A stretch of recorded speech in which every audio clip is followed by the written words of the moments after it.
Episode 6, the one where I actually build a factory for real this time, because there's been a couple failed attempts, I'm sure, as you can see by the 38-hour save file, and if I scroll down a little bit more, there's like the 177-hour save file, but that just means that I'm going to be that much better at doing it this time, because I think I really do have a plan of action figured out.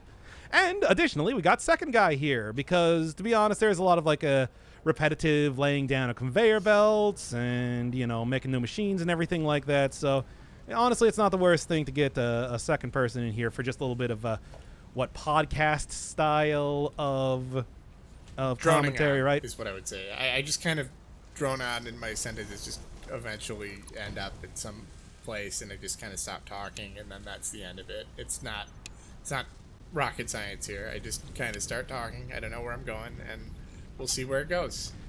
But yeah, and I mean, in addition to that, you've also played this game before, so you do. So unlike a lot of the other series we've done, you're not going into this entirely blind, right?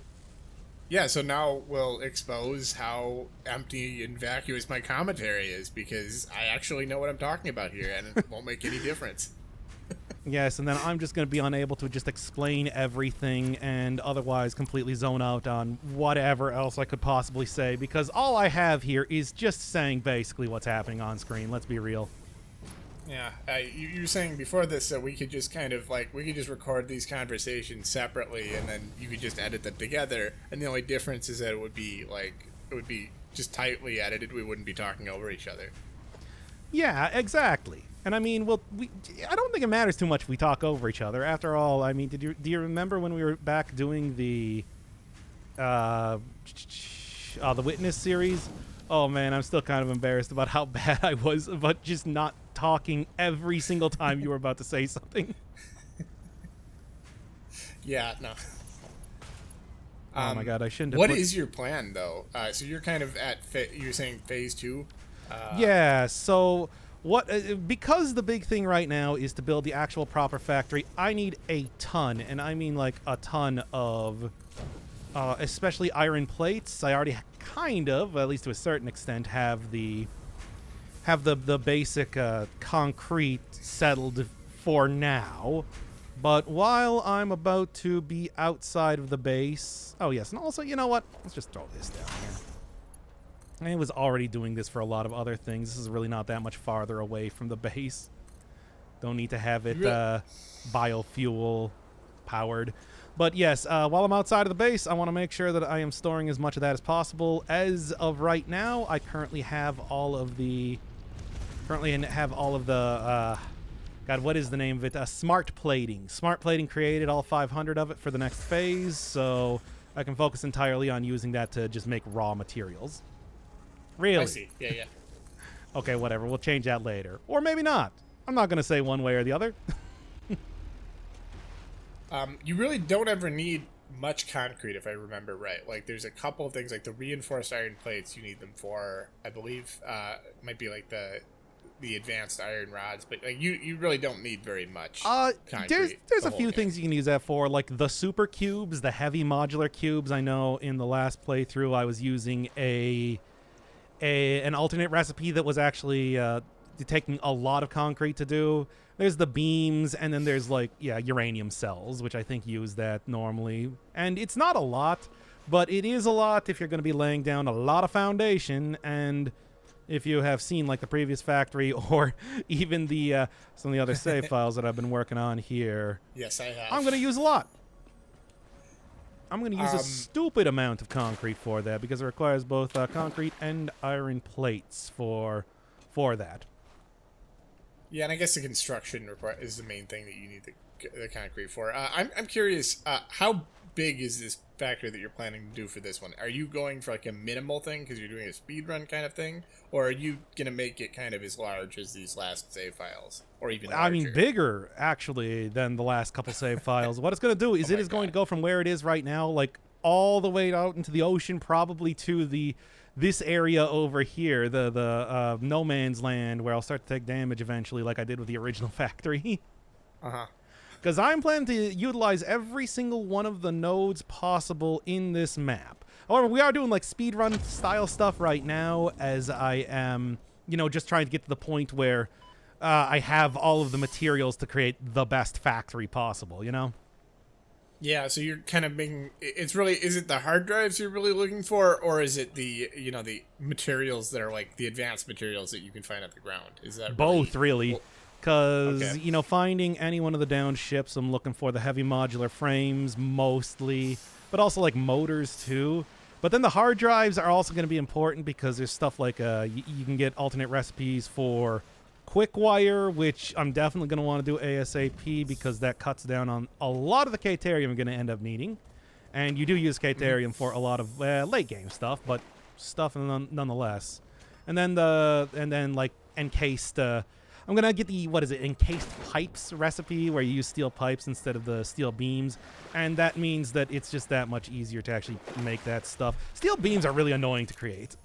They're like really obnoxious. They take way more steel than you'd expect, and it takes a lot of them to actually make any one of the encased beams. And since that's going to be useful for the next level of the conveyor belts, kind of want to get that if possible. Also grab a few slugs here and there. Are encased beams, are those like for the like nuclear power and stuff? Yeah, you do also use them for the nuclear power generation, but they're used at like a rate of 3 per minute. Okay, yeah, that's one of those where I never really did nuclear power. I never really did transportation beyond conveyor belts. Really? And yeah. I mean, you really only need conveyor belts. I found. Yeah, that is true. I mean, other than pipes. Yeah, I mean, obviously pipes you need those for. But yeah. Yeah, but I mean, trust me, we're gonna be utilizing the packager in this one, as I found out that you actually really can just far more efficiently cart around resources if you package them up into a physical form than just have them flowing through pipes, even inside like the pipe related. Yes, okay. Gonna need to make more of these oscillators, but this should be good for right now. Yeah, it's like I think I found out that a usual. Yeah, I mean, you didn't even do like a lot of the monorail stuff. No, I didn't do anything with that. Nothing at all. Wow. Because that's so useful because that allows you to create like a big what's the word? Like a power grid all over the place because it works as that. So the monorail, like you just have like power on top of that, like. Yeah, if I put down like a monorail terminal next to a node, for example, I can just lead a wire right off of that and then use that to power everything in that area. Well, couldn't you just use like the wires without the monorail and achieve the same thing? I am yeah, that's maybe one of the more particular ways I'm ending up playing this game, not trying to have conveyor belts all over the place, even though I will recognize that, yes, it is more efficient. It is better to do and everything like that. But, like, straight up, I'm trying to, like, use all of the transportation. I'm trying to not have wires all over the place, which is why, at the start of the episode there, I tried to, I was trying to have the just biofuel do the coal stuff, but honestly, it's close enough to the base that I can just lead a wire there easy enough. Yeah, okay, I see. So I mean, I guess it's more of a stylistic thing that makes sense. The monorail thing, choice. It's more of an organizational thing. It just looks nicer. Yeah. To have I mean, it's more realistic too. You think about like the not necessarily. We have wires leading all over the place in every single building we're in, and you can see on every single road pretty much that there are gigantic wires like leading everywhere. I don't think that's even unrealistic to make that sort of thing. I'm just like, I want to use it. I want to use everything. I want to use all parts of this game to make sure that I am able to create. It's so ridiculous. I'm trying to do this extra fast to the point that I'm pretty much playing through the game multiple times. I'm trying not to use any of the. I'm trying not to overuse the basic. What are these things called? The conveyor belts, just to push everything around, even though they are the best way to do it. They don't require power. They don't really require much for like logistics or anything like that. Trying not to put wires everywhere. There's no reason for it. It's funny because it's like, at the same time, like, the more you talk about this, the less sense it makes. But I also get it. Like, it's not, it makes perfect sense. You're trying to do a speed run, but without the inelegance of exploits. Basically. Yeah, no, You're trying no, no glitch speed run, but also like not really a speed run because if I was doing that, I'd probably buy a lot more stuff from the store. You can buy like raw materials, especially for upgrades. Might end up doing that a little bit though. Yeah, I mean, you got an aesthetic. It's a way of like, okay, you don't really have an aesthetic as much as I have a conduct. I guess because like an aesthetic would imply that this looks good in any way. I guess it's a morality. Like, yeah, I got like an ethics that I am particular that I'm trying to do in this run for no reason and not to my benefit. Come on, and I'll still do stuff like this. Yeah, I mean that's common sense. Like dynamite is just annoying to like. Okay, I've got to get explosives before I can. Hey, it takes a while to unlock that. Well, then you have to have it in your inventory forever, and it's obnoxious. Oh, don't worry. When we're actually doing like building stuff, it's not going to be forever. Forever never seems that long. I don't know. Let's think about forever off of the Orbital album Snivelization, especially with this game because they got a big quote from a movie that I cannot remember the name of. That I just feel really. What the was that a one shot? The stupid jetpack hog again. Okay, you know what? We're not even gonna restart that just because the stupid jetpack. Okay, you know what? I'll take it. I'm not happy about it, but I'll take it. I mean, yeah, it's one of those things where it'll be good to see this too. Like, you're probably not going to die too many times, so Oh no, I shouldn't be dying at all, to be honest, unless they throw the super technology powered hogs at me. I don't think I've seen those. Like, do they actually have like, metal and stuff on them? Oh, when you kill them, you get a jetpack. Oh, cool. It's just they will also instantly kill you if they see you, which happened back in the original playthrough that I did. Almost happened once in a previous episode, and now actually happened here. Is that actually how you're supposed to get the jetpack? Kind of. No, like, you craft it. I mean, I crafted it in the station, the equipment station, but yeah, no, I didn't realize that you could actually get it that way. Yeah, but then again, just like that also affords them the ability to just like one-shot you, as you saw there. By the way, they even though I swear it's supposed to be more of an Easter egg than anything else, it's just somehow I've encountered 3 of these things as I've been recording, so They did a really good job with the landscapes. I know it's not RNG, so it's, I mean, if anything, that's relatively easy, but this stuff, and so it's not technically as impressive as No Man's Sky. But like, yeah, they did a good job with this. Like the colors look good. Like every screenshot from this, like this looks nice. Oh yeah, it is a nice looking game and everything. It's just too bad 90% of the time I'm just going to be spending all my time in the factory, provided that I'm not getting killed by rocket hogs. Yeah, creating dark satanic mills. But anyway, well, let's just go get back there. There is also like another couple of the downed ships that I can go hit up for a few more supplies. And that is the plan right now. And then we're going to go run back and, well, both use these hard drives for getting some of the basic stuff along with all the materials that I gathered, getting some of the basic upgrades, alternate recipes, whatever. And also compact coal.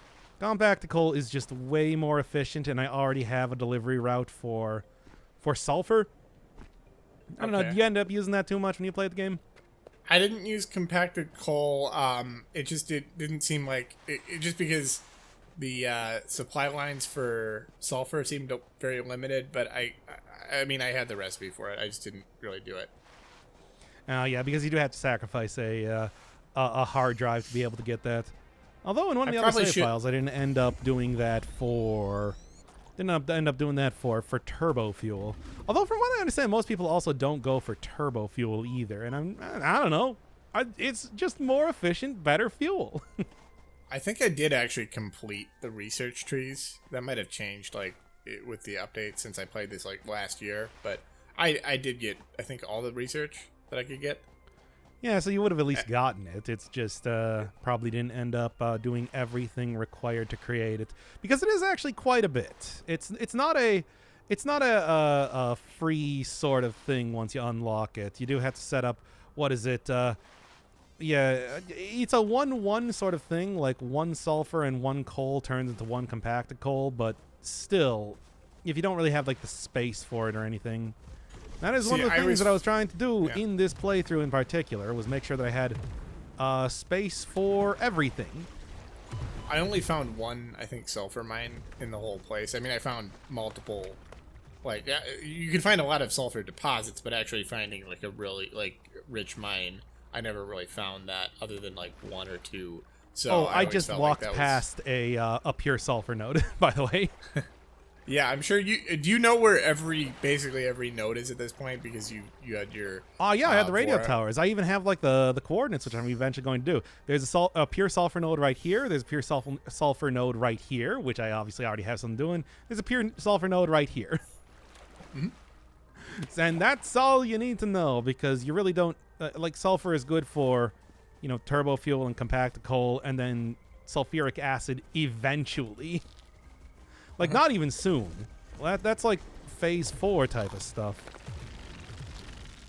I can't hear the word sulfur without thinking of Derek Comedy, which was who's that? Who's the guy who played Troy and Childish Gambino? Don Glover. Donald Glover. Okay, great. Yeah, he had like an early comedy group when he was very young.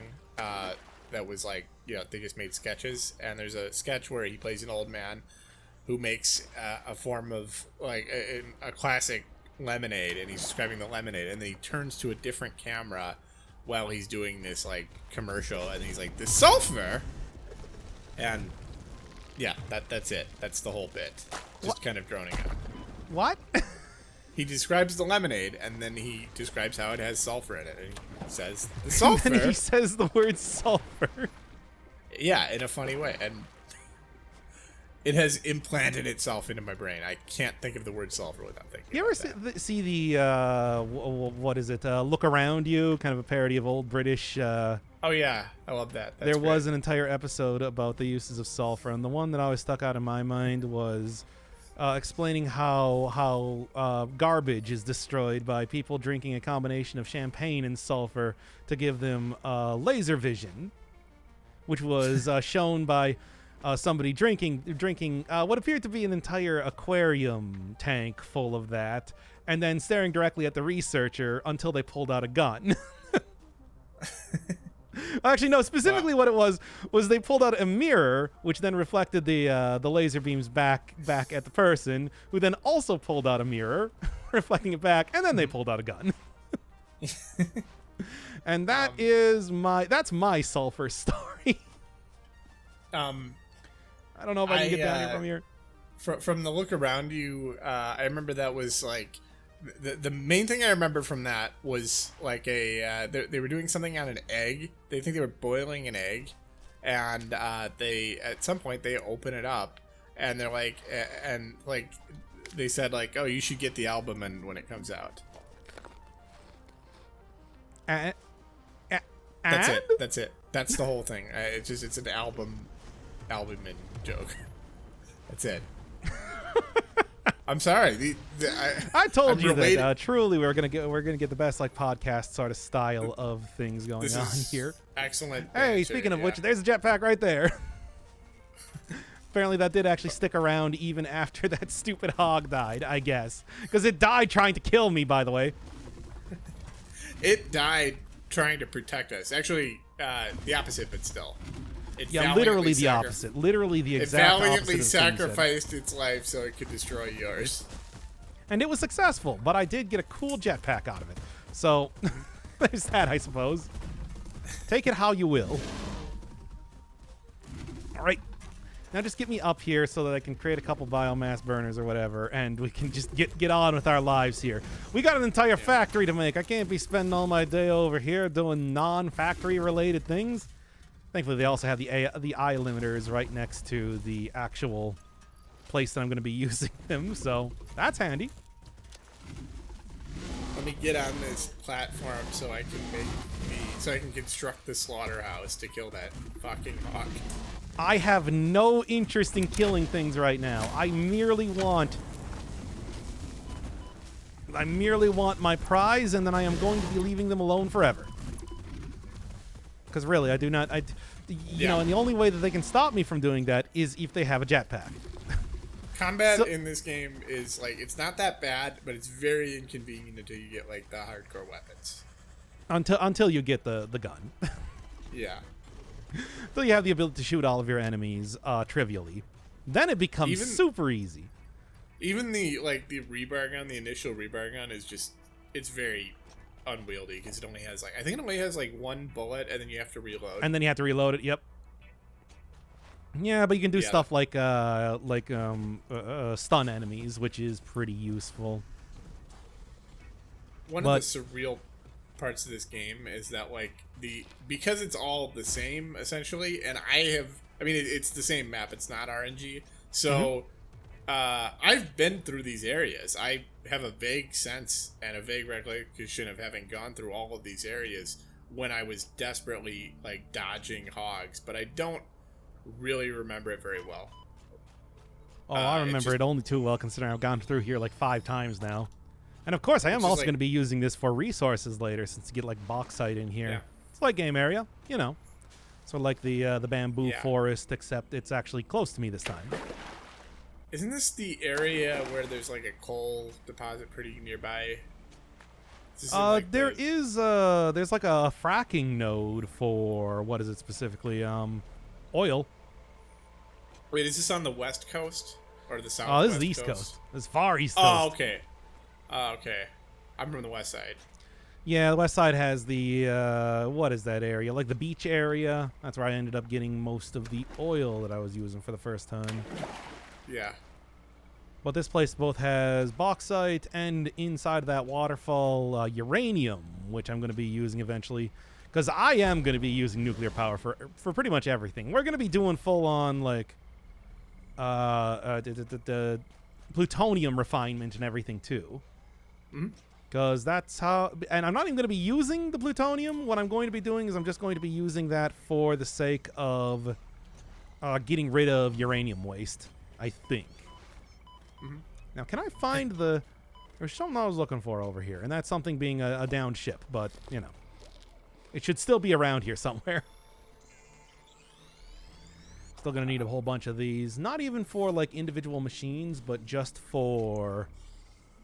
Yeah, not even for individual machines, but just for, overloading the resource extractors. Okay. Are you basically just going through and making... Are you going to all of the, the hard drives that you can possibly get at this point? Yeah, well, all the hard drives that are easy to get at this point. There's still plenty more if I went all the way over to the west coast, but, if you wanted to go full concrete and iron, and you just wanted to, climb up all the mountains and stuff, it's no, this is just stuff that's it's the low-hanging fruit.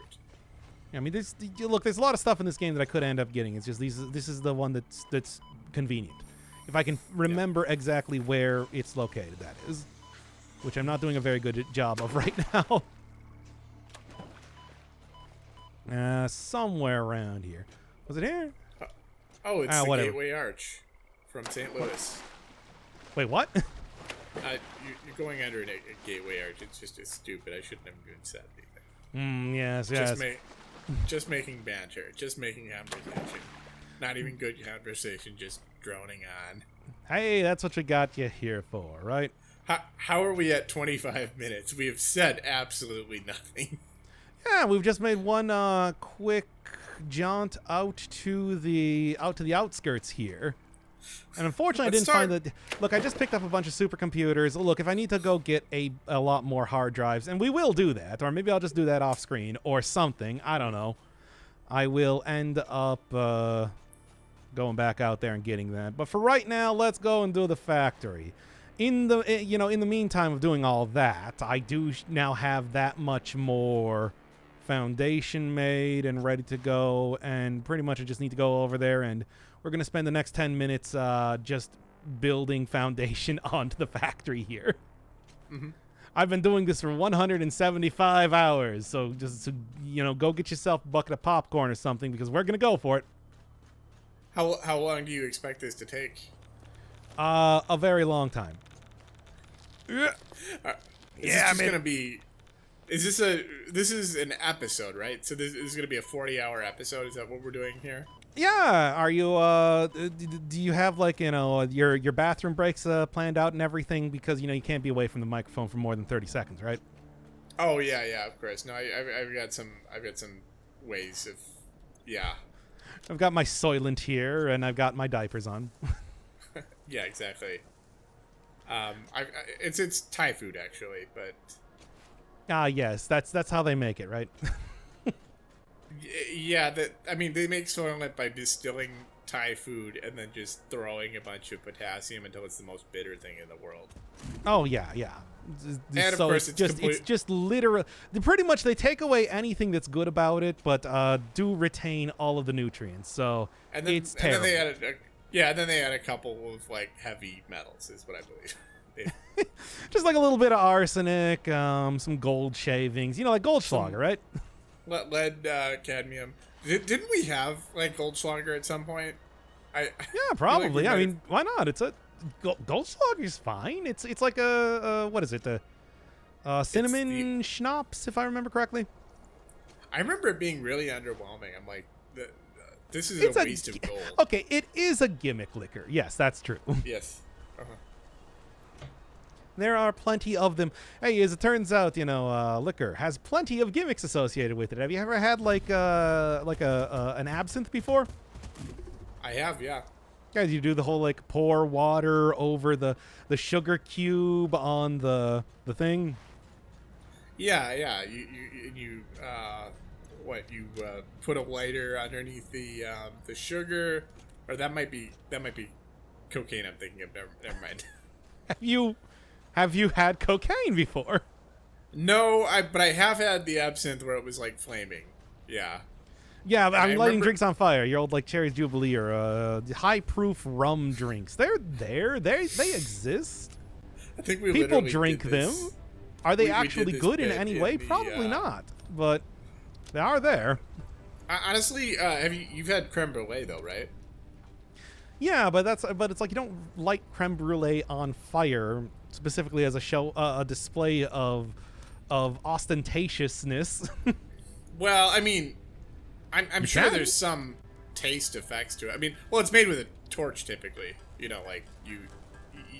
can make it on a broiler. Yeah, you could just set it underneath a broiler and then let it let the sugar harden in that way. It's true, but people don't because Yeah, it is. I think it's just faster, really. I mean, honestly, it's like it is kind of dumb that you have a torch and it's just for this one specific. You need these specific dishes, specific ceramic dishes, and then you need a specific torch. And it's that's my creme brulee torch. That is true for a lot of things in the kitchen, though. And it makes sense if you're doing really... Yeah, I don't know if you've seen that sort of thing. Well, of course you have. You've definitely seen that sort of thing where it's just there are just thousands and thousands of different kitchen gadgets that people get sold every day. But the reality is that unless you are doing restaurant-style volume of creating this stuff, you really don't need it. Yeah, I've got an Instant Pot, an air fryer, and a sous vide, and even that feels like I could probably do without several of those. I feel you get a microwave, you get a toaster oven, and you don't really need much more than that. You need a knife. You need an oven. You really don't need much more than that sort of thing. You need fire and a kettle. Bam. And some water. A water source is usually helpful. A water source would definitely help in a lot of ways, I would like to say. Yeah. And there we go. Now we got advanced crafting. Now I could have easily gotten that a little bit earlier, but it's just, like I said, I wanted to make sure that I was getting a lot more of the encased beams going on here because we're going to be using a lot of them. And I mean a lot of them right now as we continue to talk about various things related to food. So I just had a mango-flavored Monster Energy drink before starting this up. Sounds like that'd be pretty decent. It is. I mean, okay. Here's the thing: it doesn't actually taste like an energy drink. It just tastes like mango. Yeah, that's those are the best kinds of like energy drinks and liquors, really, where it just tastes like something else. Yeah, because let's be honest, it is anybody out there being like, oh man, I sure do love the medicinal flavor of like a Red Bull or something, right? I wonder if they're gonna have like an elevated thing like with coffee. Like coffee is now an elevated drink. I would say. I mean, obviously with Starbucks and stuff, like you go to, you order very specific things to lower the acidity or whatever.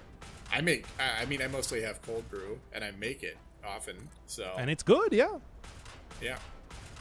I mean, like- the thing is, that is actually kind of. I know you're not super into the streamer sphere or whatever, but like, people getting their own like signature energy drink stuff. Often, like what it is now is like a powder that you like mix into water and stuff like that.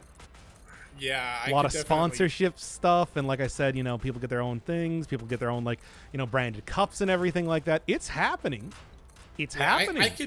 I could do that for sports drinks. I could. I mean, not me being the sponsor, but like, yeah, because I've been doing a lot of like cycling recently, and it's like, yeah, you kind of like, it's kind of annoying to have like, to have to buy like a 12-pack of Gatorade or whatever. I would just like to have a powder that does the same thing. Yeah, that's pretty much how it is, and you can even get it. And that's the thing; it's like you can even get it without the caffeine too. So. Ooh, it really is happening in that way. I don't know if we quite have like the special. God, how do I even want to describe this? It doesn't quite get as specific as coffee or liquor or anything like that. Just because it's needless to say, unless we're talking about OG kind of an Mountain Dew. By the way, this is going to be the next like hour of the. I'm not going to even. I was going to say stream video. It's basically a stream. It's a stream crowd just with a podcast with some intermittent gaming sprinkled in, like MSG. Well, I am gaming one. I am 100% game. I am super gaming right now. You are seeing the creation of a factory right before your very eyes. You wouldn't believe your eyes if 10,000 foundations appeared in front of you. This is kind of remarkable how unremarkable I'm feeling as you're doing this like massive construction project right in front of me. And I'm the amount of construction you are going to see. Yeah, this is the super construction cast. Don't even worry. You're going to be seeing a lot of it. Like, I just saw that big platform, and I'm like, when did you do that? And it's probably like you did it in the last 5 minutes. I just wasn't paying any attention to that. Not even like the last 5 minutes. Like, probably the last 3. It was really remarkably quick. Yeah, because I specifically made it so that I had all of the materials ready to go for this. And now what we're going to do is we're going to go and let me just make sure I have all my stuff here. So, probably about, what, 2 of you and let's say like 3 of you. Yeah. Did you end up using too much for like blueprints when you were playing the game? I didn't really use any blueprints. I actually think I played right when they were coming out with the blueprints, and I hadn't I think I went on the Reddit for it after I was kind of done with the game, and then I saw people are using these blueprints to make it really efficient, and they're kind of ridiculous. And yeah. I'm like, yeah. Right at the end of the previous episode, I had the blueprints unlocked, and in a weird quirk of the game, and I don't really know exactly why, blueprints are saved over save files. So say if you roll back your save file about 7 hours, to when you were playing 7 hours, about 160 hours or so, you actually still get to retain the exact blueprints that you had before. So I did use that to kind of make it a little bit faster in terms of getting stuff done here. In fact, I can just go real quick. You're playing this like a roguelike, and that's just one of those things that in modern roguelite, in modern roguelites, I call them roguelites, you have some permanent things that you get. Yeah, sort of like that. So you're like, what I can do is I can just load up the like constructor here, and it's already done. We don't have to watch me create the entire thing. It's just here. Yeah. It's ready to go. Yeah. One of the things I found really interesting about this game, which I think at this point is completely, you're no longer doing this because you know exactly what you're doing and what you want to do. It's just a matter of what sequence. We have to execute the patterns, though. Yeah, but even with the blueprints, that's not even as true. Like what I liked about this game is when I was A young boy. no, Father took you. my father took me to to the the city to see a marching through the city to see a marching band. He said, "Son, when you grow up, would you be the savior, the beaten, the broken, and the damned?" He said, "Will you defeat them, the demons and all the non-believers, the plan that they have made? Because one day I'll leave you a phantom to lead you in the summer to join the Black Parade." And then we can go into the whole rest of the lyrics. But I don't And did know you them as well. did you become the leader of the Black Parade? Here's where the I actual think- machines are going to go, by the way, because we're doing the same basic thing that I did in the last playthrough, where we basically am going to be running through all the cables through the basement. Okay. Oh, so yeah, you're kind of doing this like a breadboard thing. Yeah, pretty much. You know, Okay. the funny thing is that I wasn't even really thinking of that when I was coming up with that originally, but it just kind of happened in that way because I'm just like reinventing the wheel as I'm playing this game. It's kind of distressing in some ways. I didn't realize you could just literally put. Oh, did you have to put like those? Did those have to be anchored to something? Then you just remove the anchor. Yes, I did a vertical stack of them at roughly the same. Well, at the same height. You can see here right now. If I do this, there's going to be what is it? five down to the floor here. Then there's going to be 5 more, and then there's 5 more, and then the actual floor there too. Yeah, but like so. When I was it gives me a playing good this- amount of space without having me die whenever I jump off of it. So I remember one thing that I did is you can prototype like new ways of doing things, and kind of iterate on what you already have. I know you're kind of doing this from ground up because you've literally done everything. You know exactly how you want to do things and stuff. It's kind of the magic of that discovery is kind of gone because you already know how to do it. But No, I mean, the people- magic is that we're doing it efficiently now. And if anything, Yeah, that's exactly. more magical than before. That's what I say. Yeah, we've gotten the scientific revolution. Now it's time to build on it. Exactly. It's like, well, I mean, I've literally gotten the blueprints. So it's like, what are you gonna say about that, really?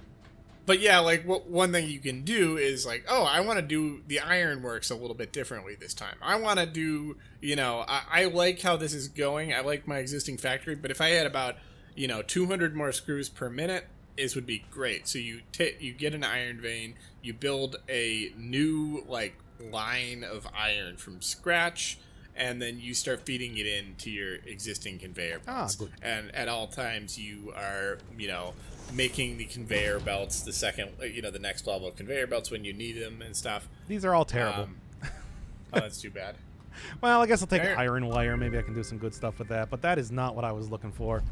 Let's actually go and get the rest of the blueprints going right now. Yeah, what I want is I want Caterium wire, because I also have 2 pure Caterium nodes around here to make this work. Again, in a way where it's just like I already know where they're at, and I already know how I am going to mine them, because the magic's gone, baby. But you know what's here? Playing the video game good.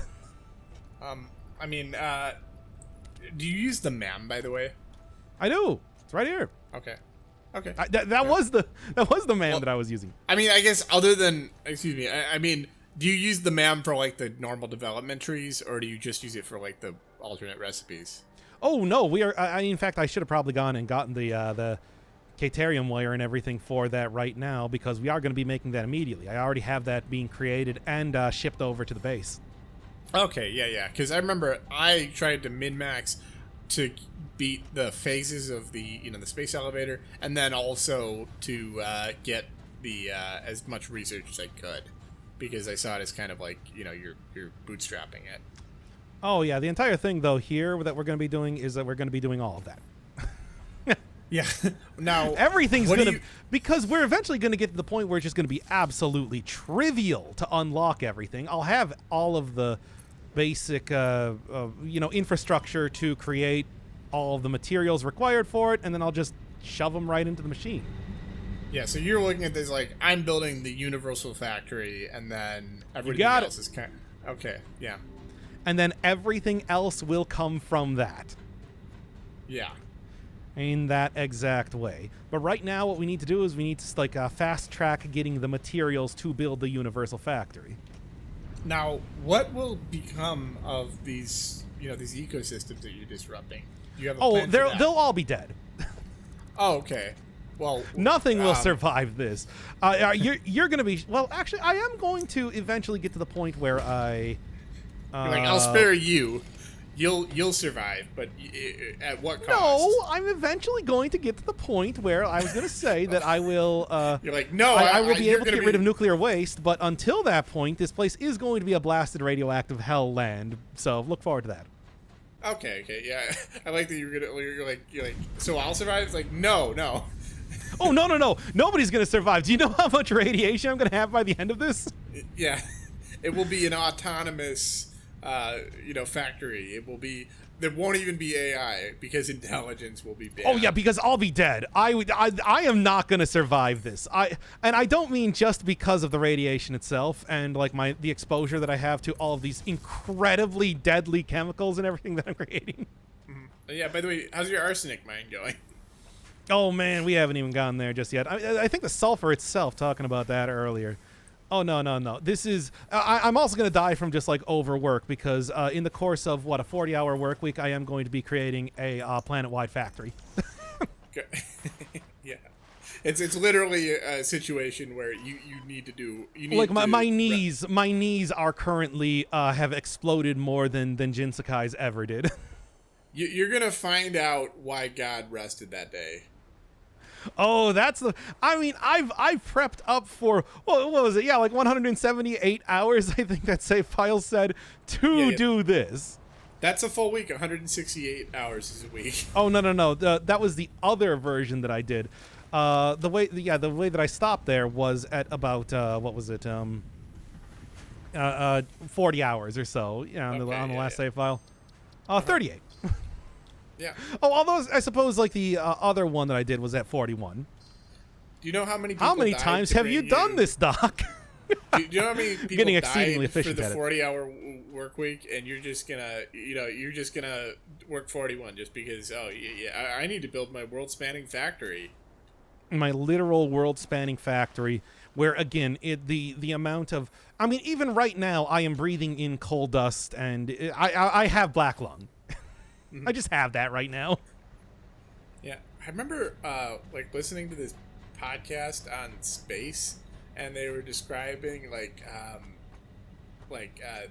what's in space, like what's actually out there in space, like the vacuum in space. Well, it's not a pure vacuum. There's all sorts of soot and soil and dirt, and yeah, I think I saw the same YouTube video, the one that like space smells like burnt steak.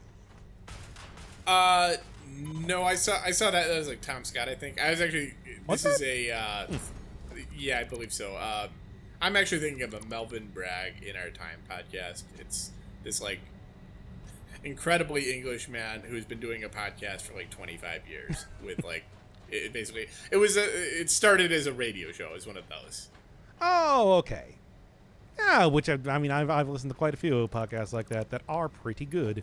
Yeah, we're gonna do some really bad factoring right now because I need to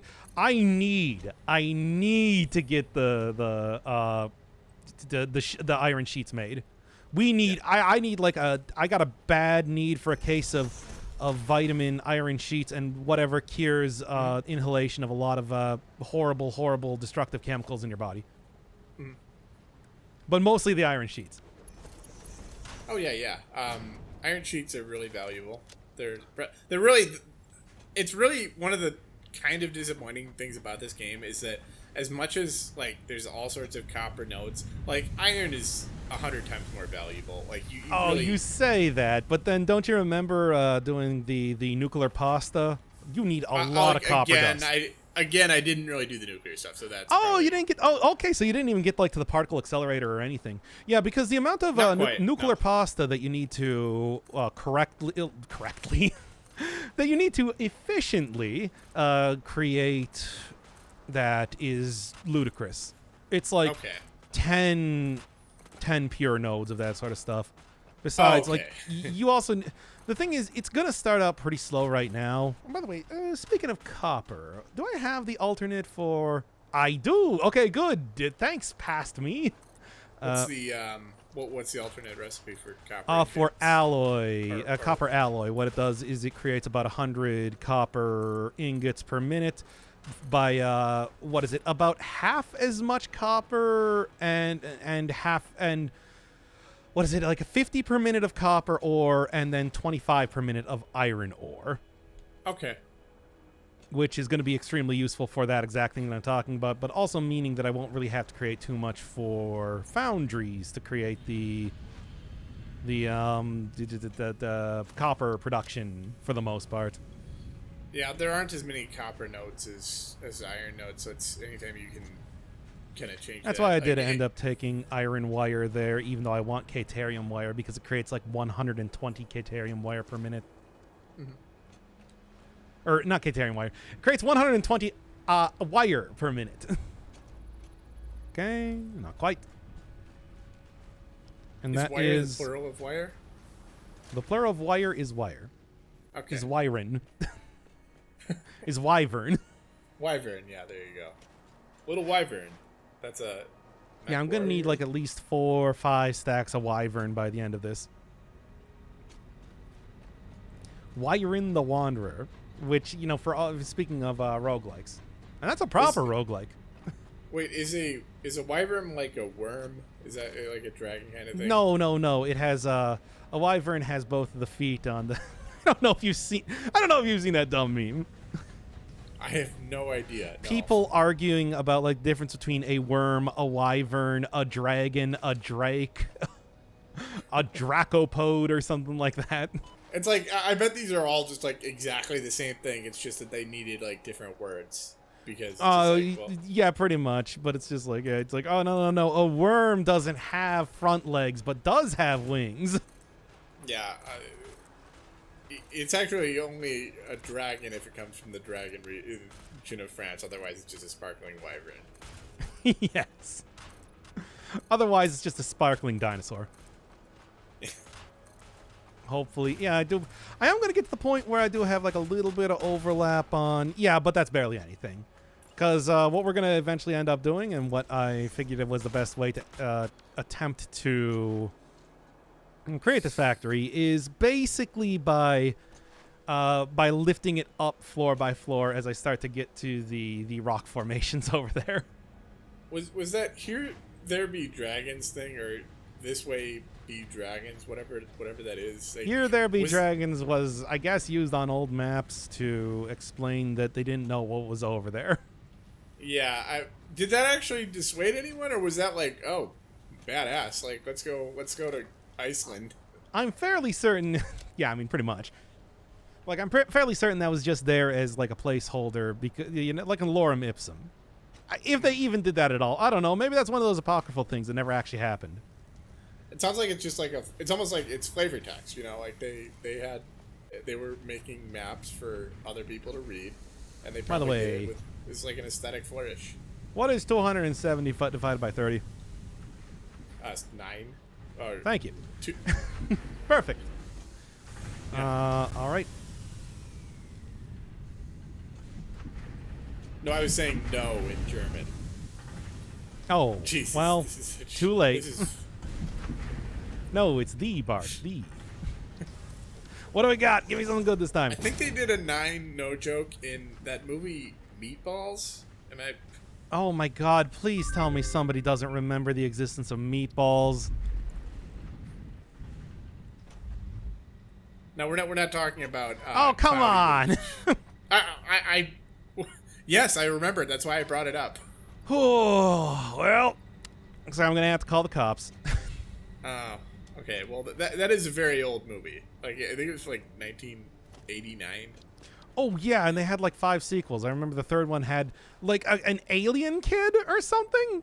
Wait, they had sequels to that? That was like the most like one-off movie in human history. Oh yeah, they did. I barely remember. Has that ever stopped anybody in the history of mankind? Yeah, fair enough. I mean, they're making like the new movies are like the making of Satisfactory. They're making a feature film about, like, how Michael Jordan came to sign with Nike. Oh, I can't believe they. Oh my God, I can't believe they did that. It's just like, yeah, it's not the story. It's the story of how Michael Jordan. Not even Michael Jordan. Like, he's not even the main character of that story. It's literally the guy who came to Michael Jordan to make the thing. I like that. Like, I can only relate to these things like in terms of like Mr. Show, where it's like, oh, it's Coupon the Coupon the movie or whatever. Yeah, except this one is it's the story of the story. It's the story of the story. Damn it! That was the other one. Yeah. I was also thinking. Oh, I actually do already have Caterium wire, so forget about Iron Wire then. I should really have looked to see. I look. I've been doing a lot of stuff in this game. I can't remember which one was which. Okay. Yeah, I love like the Koopa is, I think it's just Coupon the movie. I love that one because it's just like it's like, oh well, this film did really badly and no one wanted to see it. It didn't seem appealing, so they get a judge to sign an order and make everyone watch Coupon the movie. Which sounds about right. Yeah. Koopa, yeah, I remember the stupid. I mean, was that the same episode where they had the mayonnaise mustard? Probably. Oh mustard mayonnaise. I need to do where you had where you had the guy putting the mayonnaise and the mustard on the. Well, no, it was the mustard mayonnaise and the mayo starred on the bread at the same time. And it's just like who's missing like his kid's graduation because he was taking so long, and he was just kind of giving like a non-committal shrug. Like, Dad, aren't you going to come to my graduation? Warning: the mustard days will expire before the mayo start. And we are back, and we've made our requisite Mr. Show sketch references. We are back on track here. Yeah, we're doing high quality bands today. High quality references to television shows we've seen before. These are the Daves I know. These are the Daves I know. Truly, this is some peak content. Honestly, though, it's just like, is it that much worse than just watching me go? Than just watching a sped up version of this while I play music from Rabby Ribby over it? What is Rabby Ribby? A game where nobody wears pants. Oh, okay.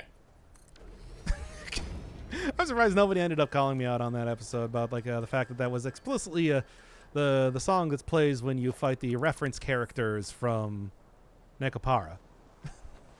I am so lost right now. It's Cat Girls, or depending on the version you're playing, Cat Boys Paradise. Oh, okay.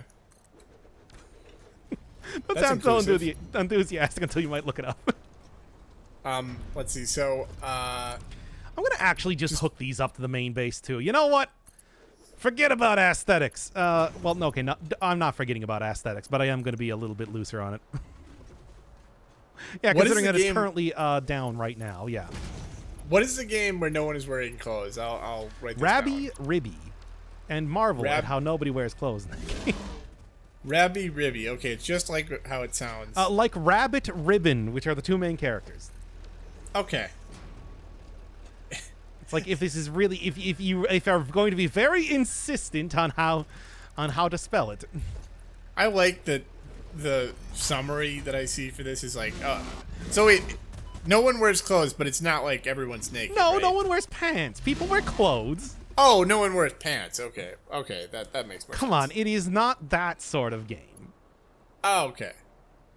You know, the sort of game that unabashedly references Nekopara, right? Okay, yeah. And I don't know what any of these things are, actually. That's not even a bit. I'm not being, like, prudish or whatever. I do not Prudish? Why would you need to be prudish about this sort of thing? What sort of game do you think it is? Well, when you said not wearing pants, I guess I'm not wearing pants right now. I'm just wearing I am also not wearing pants. Yeah, I'm just wearing cycling shorts. I'm just wearing boxers. By the way, not a fan of boxers. Okay, it's curious. You got like any? Let me do a little bit more vocal, just like classic podcast. What is your opinion on boxer briefs?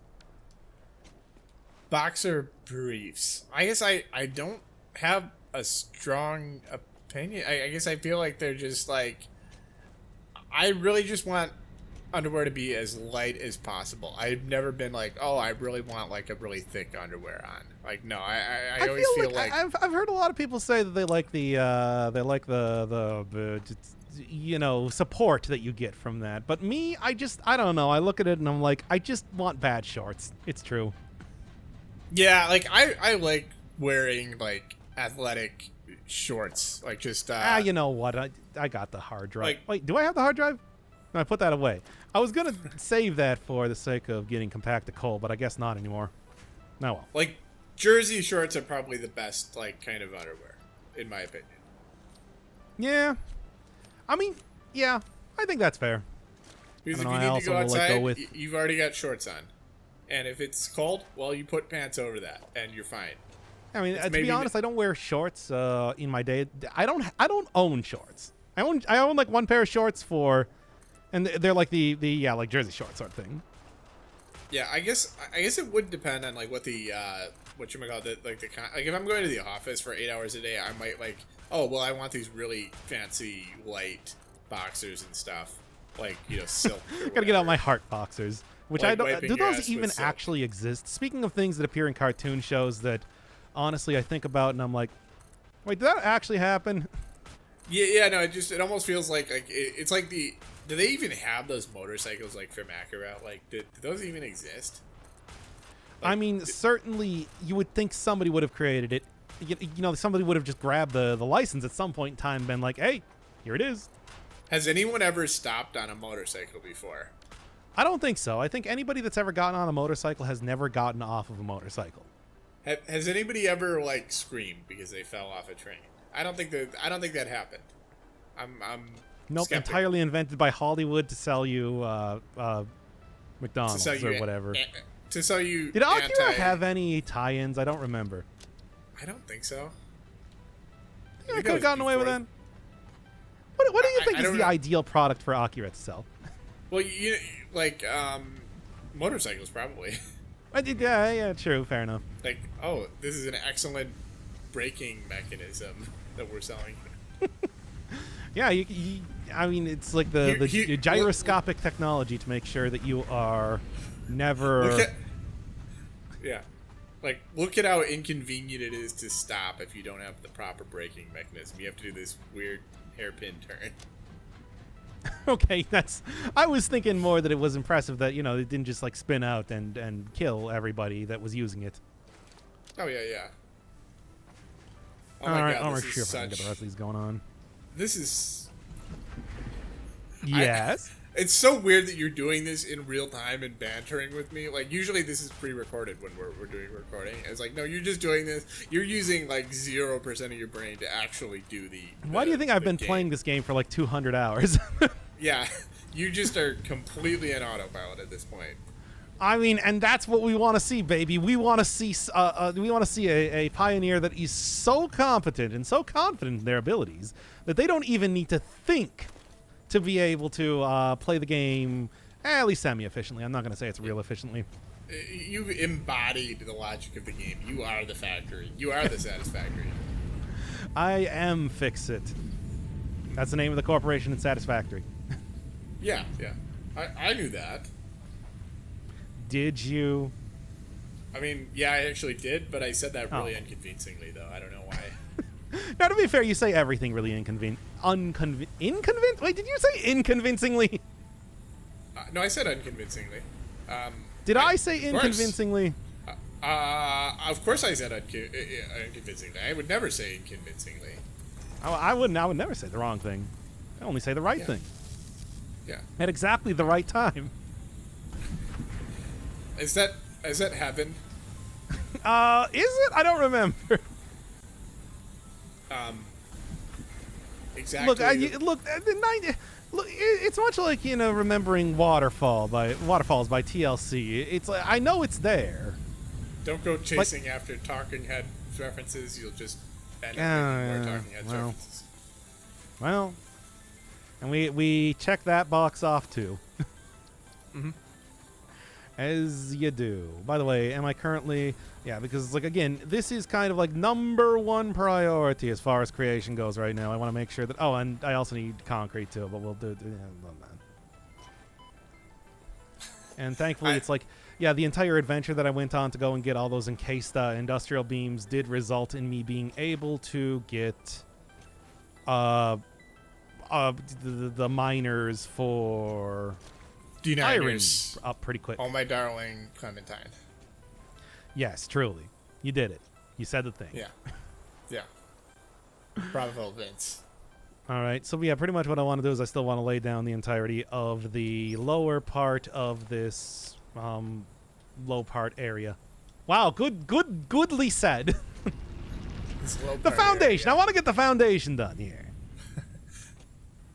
Okay, here we go. See, this is why I had all this on auto-create as well, just because that's a lot of iron plates, baby. Oh, yeah. Although I do also need the concrete to be able to support that, too. Big iron. Speaking of which, you'd probably go over here and expand the concrete. Wait, you said auto-create, you mean like use blueprints? Automatic. Automatic creation. I'm not creating them manually. What do you mean by that? I'm just curious. Like it's probably straightforward. I'm not over here creating these. Oh, okay. Is what I'm saying. I don't know. You mean you're not using like a bench to create them? I see. Yeah. Right. Yeah, they're being automatically created by the machines, being fed material straight from Mother Earth. It's not Mother Earth. It's massage to A to B. I was. Yes, that's what the planet is called. I can't believe you don't remember that. No, I didn't realize that. They say it at the very beginning, and also when you're looking at the description for... what is the name of it? I should know this. Nitric acid. Or not nitric acid. Nitric gas. Nitrogen gas. The gas of nitrogen. Uh-huh. Nitrate. I hope this answers all the questions that you have. Did it? They figured out how to titrate nitrates. New building unlocked. All right, anyway. Yeah, we're going to go and now make hot dogs here. That's the next thing to create. Frank's? What are you talking about? Hot dogs? Yeah, didn't we have like an entire conversation? I'm remembering right now. Oh no, I'm unlocking memories. Didn't we have like an entire conversation about like the origin of the word Frankfurter?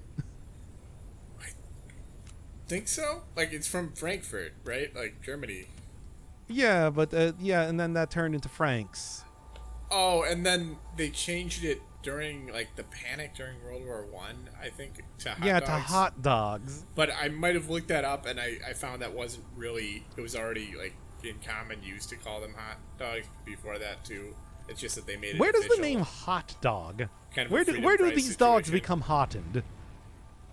I mean, they get cooked. I mean, you've seen. Yeah, but why dogs? We have a Bratfest. Yeah, like, I know. We're in Wisconsin. Hey, everybody, we like both beer and brats.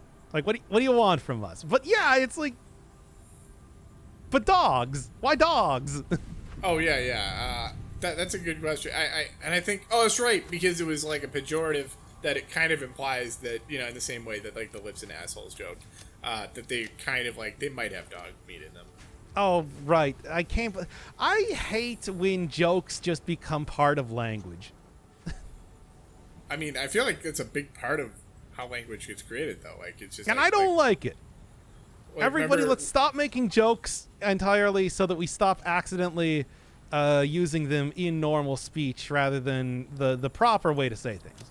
Not to date ourselves, but I remember like when bro. I'm gonna date myself. I'm making out with myself right now. That's what she said, that's what I said. Like, bro, like the word "bro" was just such a ridiculous thing to say, and I remember at the time thinking, "Wow, that's completely stupid," but it's really fun to say at the same time. Now, please tell me, when was the word "bro" invented as a shortened version of the word "brother"? Really? I'm sure it goes back decades to slang. But I mean, I feel like it took off in the suburbs about 20 years ago.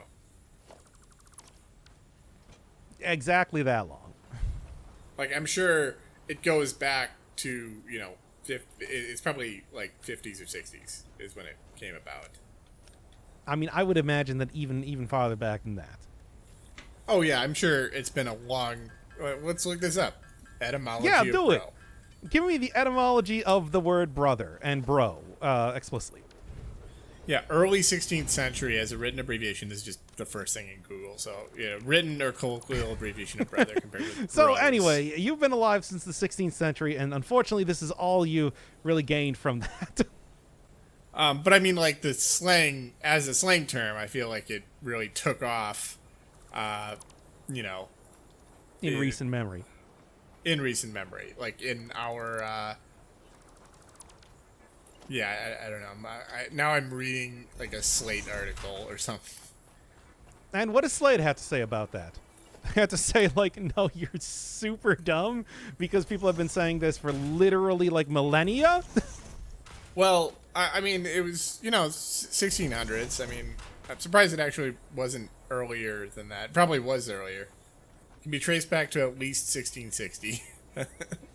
We'll trace back to minimum 1660. Well, I feel like as soon as you have writing, you would get that. Like, somebody would try that. Like, as soon as, like bro and sis, like, it's just, like, It's a three very letters. obvious contraction of the word. I'm glad you're agreeing with me right now. Well, I mean, Oh, damn it, this is not the right one. Right, you a don't... lot of things seem very obvious in retrospect. Like, oh, what? We don't have to say "God be with ye" every time you say you want to say farewell, or why the fuck do we have to say "fare thee well, my brother"? Why not just say "see ya, bro"? What are we doing? Well, I'm trying to make you admit that you were not around, that this is not a recent discovery, that you can shorten bro to brother. I didn't say it was recent. I said it was probably in terms of like as an American slang term. It probably I don't know, maybe Anglo-American. That sounds slang like term. that you're just trying to move the goalposts here. Well, I mean, like, I'm sure. I guess cool. Put that goalpost down right now. But I'm the referee, and I just got a first down. What do you? We can't move the goalposts. What? We That's got not. a first down. That's not how what? That's not how goalposts work. I guess I'm confusing with the first down marker. I guess I moved the goalposts. I'm moving the goalposts. Yeah, it's like we don't. It's like okay, they ran 10 yards. Time to go move the goalposts 10 yards that way. Yeah. I call it crooked football, otherwise known as the XFL. Yeah. Does Vince McMahon still Doc own the coming in XFL? with the great XFL slams. Yeah, it's weird. Like I keep seeing that. On, Is it coming back? It's coming back, right? The XFL has been active this season. I don't know how popular it is. It's kind of one of those gimmick things where it's like it's during the off season. People want football, so football they shall provide. I don't know if they're actually doing as ridiculous as the original, where with like the he hate me thing. Yeah, that's pretty much the only thing I remember from the original. It's weird. It's the only thing I remember from it too. Is like there was a player who had "he hate me" on his jersey, which I mean, is memorable. Yeah, very memorable. I'll give him that. But aside from that, it's like it was also supposed to be like an extreme version of the footed balls. Yeah, it was. I think the idea was like, it was like it's like the NFL, but it's fixed. No, I don't know. Yeah, crooked football. I was right. Yeah. There we go. We're back to it. Back to that thing that I said to start off this conversation in the first place. Yeah. You know, like you do. Yes, you do. Yeah, of course. By the way, are you hearing that audio? Is that just on me? No, I'm not hearing anything. What are you hearing? Oh, I'm just hearing some ambient noise. It's back. The issue. Was that All right. wait? Was the sound of concrete being hauled up from the ground somehow loud enough, despite my speaker being turned down quite a bit, to still get picked up on the microphone? No, because I can't hear the concrete on your end. It wouldn't have it wouldn't have affected that. I think I might have just gotten a little bit closer to the mic and there's a little bit of feedback. I was just wondering if you were hearing like that unpleasant sound. So if you're not, then that's fine. No, I have the microphone turned down a lot. I mean, I'm sure like later on I'm just going to hear like a lot of like, I don't know, kissing noises. Somebody kissing you over there? It's more of a hissing noise. Like it's one letter away. Yeah, static. Do snakes, when they are showing affection, do they hiss? Or do they kiss? Is that actually true? I don't know. I'm asking you, question mark. Then yes. Yes, it is true. Okay, of course. Oh, good. Now that we got that all worked out. Mm-hmm. Then meeting adjourned. Really? Can I go? I mean, if you want to, I can handle the rest of the episode myself. Like, you think I'm gonna stop? Like, what I had you prepped up. I have you booked here for the next 40 hours. But I mean, I suppose you can leave. You're not gonna get the full. You will not get reimbursed for your time here if you do that, though. And you have a big cancellation fee, so I really don't want to stop until we're. Oh yeah. No. It's like if you cancel this contract, I will be taking you to court. And like not even just normal court. It's going to be like the big court. Not even you'll be taking me to large claims court. Yes, which I think is just called court.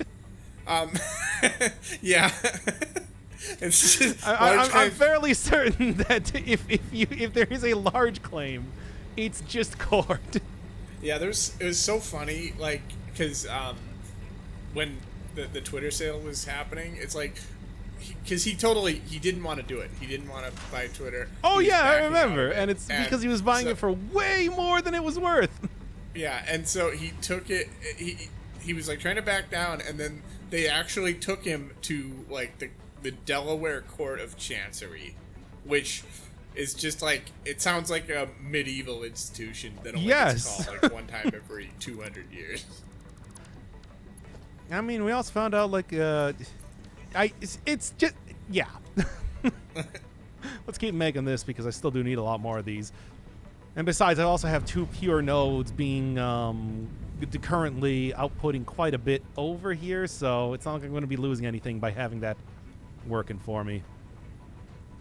So all right. In the meantime, though, we are not done. Now, do you know exactly what you want this final factory to look like, and you're just kind of filling you're just like what it's going to be is going to be what I affectionately refer to as the slab. This one specifically called the slab 4.0 5.0 perhaps.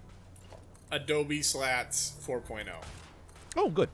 Well, let's see what we got. I'm hoping for something good, given that I use this to not get the thing. Come on. It's a beacon. The beacon's the most. Well, actually, bolted iron plate's not too bad. I wanted the I wanted the bolted modular frame, not the iron plate. Oh, that was bad. I wanted Malibu Barbie. Or what did I wanted a lot more stuff that I didn't just get there right now. Have you seen the Addams Family Values? I have not. Okay. I watched some of the 90s reboot television show of the Addams Family. Does that count? No, it's a specific scene in the movie from the early 90s. Well, which might have been based off of. Which that actually might be what the series was based off of. Well, the series was based. It's a long, complicated history of that series. It was from the 50s. Based around a fad that happened, I think, because of the Addams Family, right? I'm not sure what their role is in creating like goth. I'm sure they had some. Oh no, I wasn't talking about goth. I was talking about like the Munsters and everything. The Addams Family was based on the Munsters. No. Which came first, the Addams Family or the Munsters? Scientists have been debating this question for millennia. Do you know? I'm like 99% sure it's the Addams Family came first. Yeah, but that's why I said that. I mean, 99.999. But it's like I'm also the one who's currently building a factory. That's why I'm relying on you to do fact checking for gimmick sitcoms from the 50s. When did I Dream of Jeannie come out? God, do we have to do the Frankenstein bit now? Oh, we can if you want to. Oh, by the way, I Dream of Jeannie. I believe that was like in the late 70s. Like it's way later. Whoa, wait, that is way later than I thought. I could be wrong in that. I thought that was like contemporary with Bewitched. Again, since we're doing a comparison. Oh no, it was 1965. I was completely wrong. Okay, yeah, because it was in color, but you know, it was also again gimmicky. So you know, yeah, around that general era. Bewitched was first. It was a year before 1964. Have I tried remaking I Dream of Jeannie yet? I feel like that's just like it's not good, but like I just feel like I haven't seen that yet. By the way, since we're talking about just random Americana, I have to say, I Dream of Jeannie. So what do you think of Green Acres? Do you like that, or do you like Beverly Hillbillies? Do you like which style of that television show do you like? The rich people going out into the country, or the country people going out into the rich people? I liked the one where it was a Western, and it was like what was that? Bonanza, Gunsmoke, Walker, Texas Ranger, King of the Hill. Yes, roughly every there were literally so many that they came up with a dumb genre name for it. Odors, I believe it is. Oters. I didn't realize that, but oh, have you never heard that? I've never heard that. I feel like I've only seen like particularly old timey movie reviewers ever use that term. Yeah. It sounds like the kind of thing that's just like, well, I don't even know what the etymology is of that one. It's almost like the kind of thing is like, yeah, I read a book about this actually. I read a whole book. Yeah, I mean pretty much. Nothing wrong with that. I read books all the time. No. Look. Hey, here on the Dr. Inferno Firebear channel, we do promote literacy. Other channels will be too cowardly to admit that. But here, me, I'm only too ready to say that reading is cool and you should stay in school. Because it rhymes. Yeah. It makes it that much more palatable to the censorship board. Yeah, by the way, it's weird that I didn't mention this because we had this whole... Did we have the mint julep bit on the Hitman series, or did we just like have... We mentioned it at the very end of the Freedom Fighters episode. Okay, it's funny because I read The Great Gatsby for the first time, and... And did they talk about Young Joel on there? Yeah, they just mentioned it offhand, like right at the end, because they're all from Louisville. Like most of the main characters are from Louisville, Kentucky. Wait, most of the main characters are from Louisville? I was under the impression that was only the Gatsman himself. Well, Skibbity beep bop bop bop, I'm the Gatsman. Gatsby was actually from you don't need to laugh at that. He was from Minnesota. He met Daisy in Louisville, and then also Tom was from Louisville. I didn't realize that there was that much of a Louisville pedigree. Oh yeah. So anyway, basically they were constantly drinking over the course of that. I mean, they reference it one time near the end, just I guess. So constantly, just over and over, no character appears on screen without having in their hands. Yeah, you kept ridiculing my pronunciation, and I'm pretty sure I haven't gotten it right. Miant Julep. No, that's not right. No. It's getting better, but not there yet. Like, for certain definitions of better, I suppose. Miant Julep. No, cable. Cable is what I'm trying to create right now. I don't even know what I'm you're basing. a little bit too frazzled by hearing your bad pronunciation of that word. Well, you keep not saying it, so I don't have an example. I just said it like 4 times. What am I, like some sort of robot that's just here to say Jolep? Jolep? Oh, I see. So you're actually, it's almost like an O sound. Jolep. Meant Jolep. No, not quite. I like that you decided that this bit was worth bringing back. Well, I also read Mary Shelley's Frankenstein for the first time. Did they have mint juleps in that? No, they didn't. And it was also not much of a rock instrumental. I kept hearing so much about it, but it turned out all right. I should have known. And it was actually not even really an instrumental at all. Yeah, etc. Okay. I say etc. Known. I walked right into that one. That is my fault. I'm sorry, everybody. I You say should expect more out etc. of me.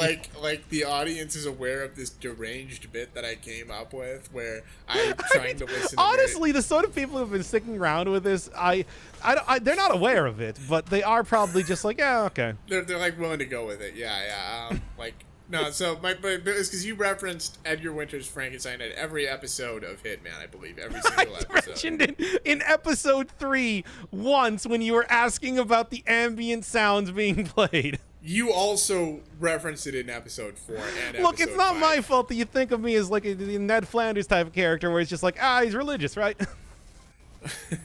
I know you reference it twice. Yeah, because you continue to reference it. You continue to reference it after I referenced it the one time, so I turn about as fair play. I mean, I believe that you referenced it. Of the law. I believe you referenced it unprompted in response to my Talking Heads reference. I don't remember though. I also referenced them got joy in response to that as well. That might have been another. I don't know. I'm fairly certain that was literally at the end of the Hitman episode Freedom Fighters, episode 5, True Believers, and like I don't know. I didn't really have an endless series of callbacks go on YouTube or whatever the Rick and Morty quote is. Didn't we literally call an episode of 13 Sentinels that? I don't remember. Yeah, like references, callbacks, something. Oh my! Don't commit a callback. It's been there for years. I'm fairly certain we've also made a reference to that. Any more? You want to pull out here? Well, that was based on LL Cool J's actually little known beef with the rapper Cannabis. Can I bus? Is how that's spelled. Wow, have you heard, that is some Flo Rida levels of wordplay.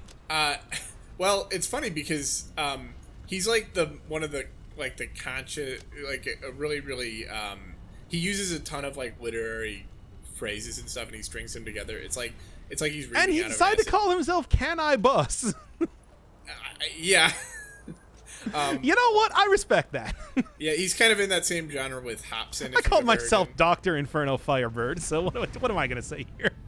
Like, it's this weird genre where it really does sound like you're, like, reading spelling bee words or SAT words or something, and it's, like, it's pretty... Man, I just saw that, like, somebody won the spelling bee with a word that I have never heard anybody use ever or seen written down or anything like that. It's, like, animals that are in the sand or something, that have sandy habitats or something, right? Is that what that means? I saw this story. I Googled it. I didn't know that.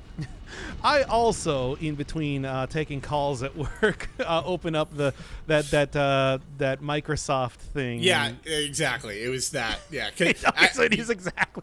Okay, so I'm not the only one. I usually just like, don't. Man, nobody is calling right now. Maybe I got a minute to go see. Like, oh yeah. Looks like somebody won the spelling bee. I usually don't check that. I have it turned off on my machine at home here. Yeah, same. And it's just the only reason I checked it is because we kept getting these weird we got a ton of weather alerts today specifically. Like it was like high UV, smoke pollution. Oh yeah, I do see that. That's like I don't know what the deal with that is. Yeah, no, because of the Canadian wildfires. Oh right. Yeah. True. So I'm pretty sure we usually do not get those in. No, we don't. Yeah, it's very weird. Thanks, Obama. Yeah. Waited. That's right. Sincerely. That's right, everybody. You got the secret political part of the episode. Yeah. Usually, you got to pay for the Patreon version since we're doing Hitman bits now. The lewd Patreon version, yeah. The incredible. We literally already talked about how we're not wearing pants. Yeah. No, okay. I have to keep playing the game. I can't just pass out from embarrassment right now. You're playing pretty efficiently still, I would say. Good. Yeah. That's exactly what I want right now, and this is also the point in time where we're gonna do. Yeah, this is roughly. Concrete. What does that look like? You can set the RGB values. You can do that in Barotrauma, another game, if you're the right class. I'm not looking to... Oh, wait, yeah, I also forgot that this is the wrong... There we go. That looks like concrete, right? Yeah, maybe need a lighter shade of pale. It's, Or yeah, lighter yeah, shade yeah. of It's pale. a lighter shade of pale. It's actually a whiter shade of pale. I just messed it up. All right, let me just... Real quick here. By the way, I do want to replace more that. I references. have, and you're going to be really happy to see this. See this test? No. Oh, yeah, here we go.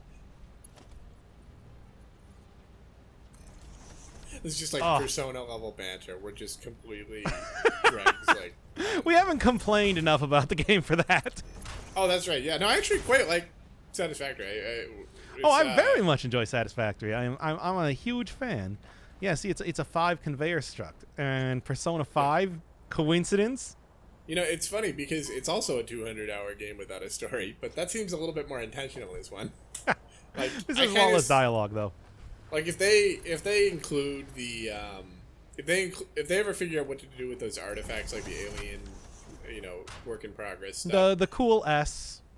By the way, sure I don't know if you watched the original series, but I did like a talk about that a lot. I want to say. Oh, okay. But yeah, those artifacts. I think they're called Summers loops. I have a few of them over at the base here. You're talking about the special S shape from the middle school Yeah, these notebook. things. They're actually referred to. There's actually a Wikipedia page you can go read right now, and I know you want to. So I believe don't worry about taking a moment out to look at it. Called Cool S. Okay, I was actually just gonna look that up. What those would call. Yeah, I've seen that. I mean, it's one of those things that it's weird because it's like, the exact origin is unknown. Yeah, hell yeah, and it was found in an 1890 geometry textbook. That's great. Yep. That's great because it's like for Cool S. I'm glad that I can turn more people onto that because they actually called it Cool S. Everybody. Because like, I mean, I'm of course aware of that. I didn't realize it was from 1890 though. I thought it was like one of those Oh, that's the only time that they know it existed. Yeah, and it's perfect that it's like a geometry class because that's like the canonical place where you would draw that, like in geometry class. In a geometry class, I don't know. Not I even do it myself. I saw plenty of other people draw it. I mean, it's one of those things where I'm somebody who. My notebooks from college. Yo, I drew the Cool S so many times. I'm a Cool SOG. No, you know what? I drew like hypercubes. Like, I mean, obviously, I drew this. I'm surprised more standard people cube. didn't, to be honest. Well, because I was like a math major and stuff, and like it's pretty easy to draw a cube. And now you talk about video games for the internet.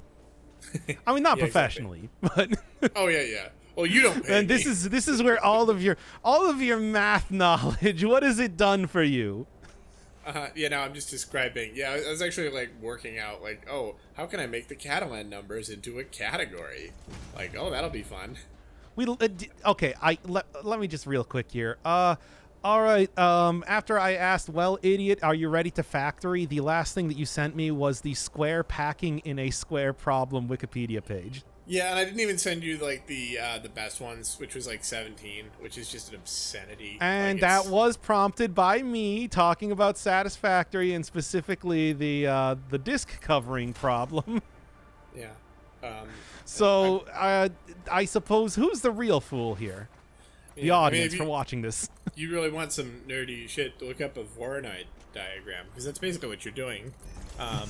There's so many things that I'm doing that I told you we talked about this before. Rediscovering the wheel, reinventing the wheel here. A Voronoi diagram. You've probably seen like visualizations like this, but like I believe you can. There are programs you can get like Tableau that will do this, but there's plenty of stuff that will do that for you, but generally not ones that I trust my browser to not betray me when I click on them, which is why I have to do everything manually myself. A Voronoi diagram is basically a... Wait, did you say Vor? No, it's named after... I'm sorry, we've been at this for an hour and a half. This is the level. It's named after Ukrainian mathematician Georgy Voronoi. I don't actually know how to say Wow, I never knew that somebody loved Vor so much they wanted to name themselves after it. It's actually their family name, so it would have been like their. Oh, so their family patriarchal- was a big fan of that. Yeah, yeah. There's I somebody. don't know if I along like the line- incestual vor.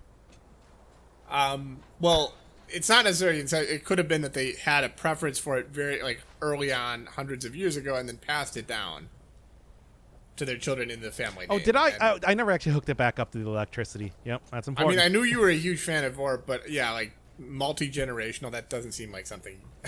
Oh, That yeah, seems a trust little me. extreme. My family name is going to be swallowed by giant rainbow-colored tiger. I feel like there's a Doc Venn swallowed by diag- giant rainbow-colored tiger. Inferno Firebird. Please. There's a Venn- That's my Venn father's diagram name. problem You can call where me if- Jeff. If you're that into Vor, you probably don't have a huge like number of descendants, but that's probably unfair. to me. Yeah, they keep getting eaten. Yeah. It's Like, what can I say?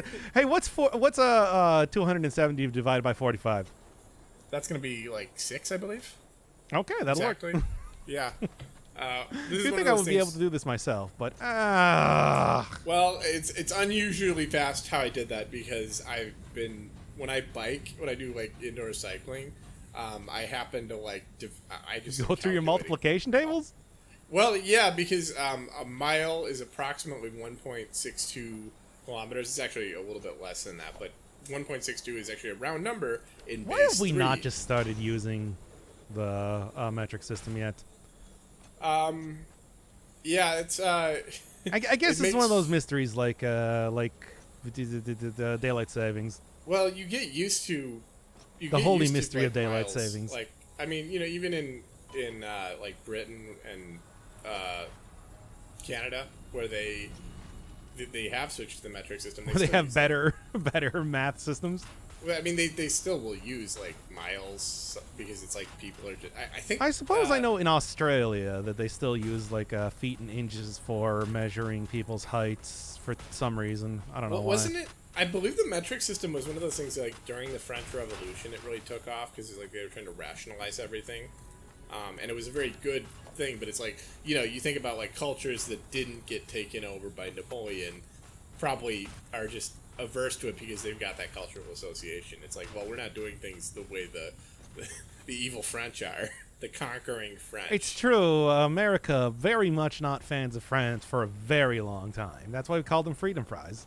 Well, it's ironic because we Man, wouldn't remember exist Freedom without- Fries? Now that is something that didn't happen just in the 80s It's really or funny. the 1800s. Whatever Yeah, dumb thing you said earlier. Yeah, the German like hot dog thing. No, yeah. I was talking about the etymology of the word bro. We've been going for an hour and a half. We've covered a lot of topics. How has it been an hour and a half? Good lord.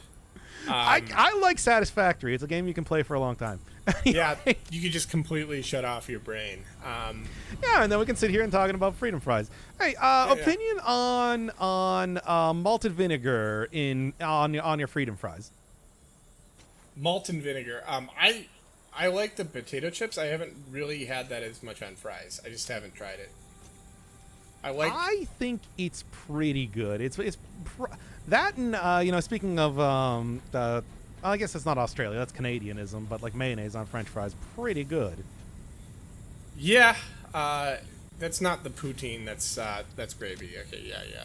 Yeah, no, that is what is it? Brown gravy and cheese curds, which is still, we're in Wisconsin. We got cheese curds. I eat cheese curds all the time. I do it all the time, literally all the time. I might as well be eating them right now, and yet don't have a big poutine presence. It Words. feels like a little bit like gilding the lily because I like gravy. I like potatoes. It's just that it feels like And it's we a- lost all of our Canadian audience. It's like I've got nothing. I'm sorry, against we it. lost that. We lost that 80 minutes ago when we started doing this. Yeah, well, I mean, what this is Coffee Stain an American developer? I actually Swedish. don't- Swedish. Oh, I didn't even know that. Okay. Oh yeah, take a look at actually, on that point, I mean, here if I go and because I'm probably gonna need to do this anyway. Yeah, if I go real quick over to the workstation thing. Yeah, but yeah, like look at the stuff around here, for example. Oh, that's cool. I didn't even know that. I'd never seen that before. Kind of hard to see, but Oh, is it in Swedish? Is it like? Oh. yeah, like Tralim or like Laknarta. Oh, I know some of these words vaguely from like IKEA. Like Really, lock. is this the level of? We're bringing in IKEA now. I know that the word lock is used in an IKEA product. So Fantastic. And so the answer is yes. This is the level of commentary that we have lowered ourselves to. Please make room on the bottom floor because we got so much farther to go. well, yeah, the bar just keeps Move getting your lower. various kitchen appliances. What do people keep in a basement? I mean, IKEA would be a great way to stock a basement. Ding, ding, ding. Survey says this is a reference too old for any of my audience. I think Family Feud is probably actually. I think that's had a second life as like a meme.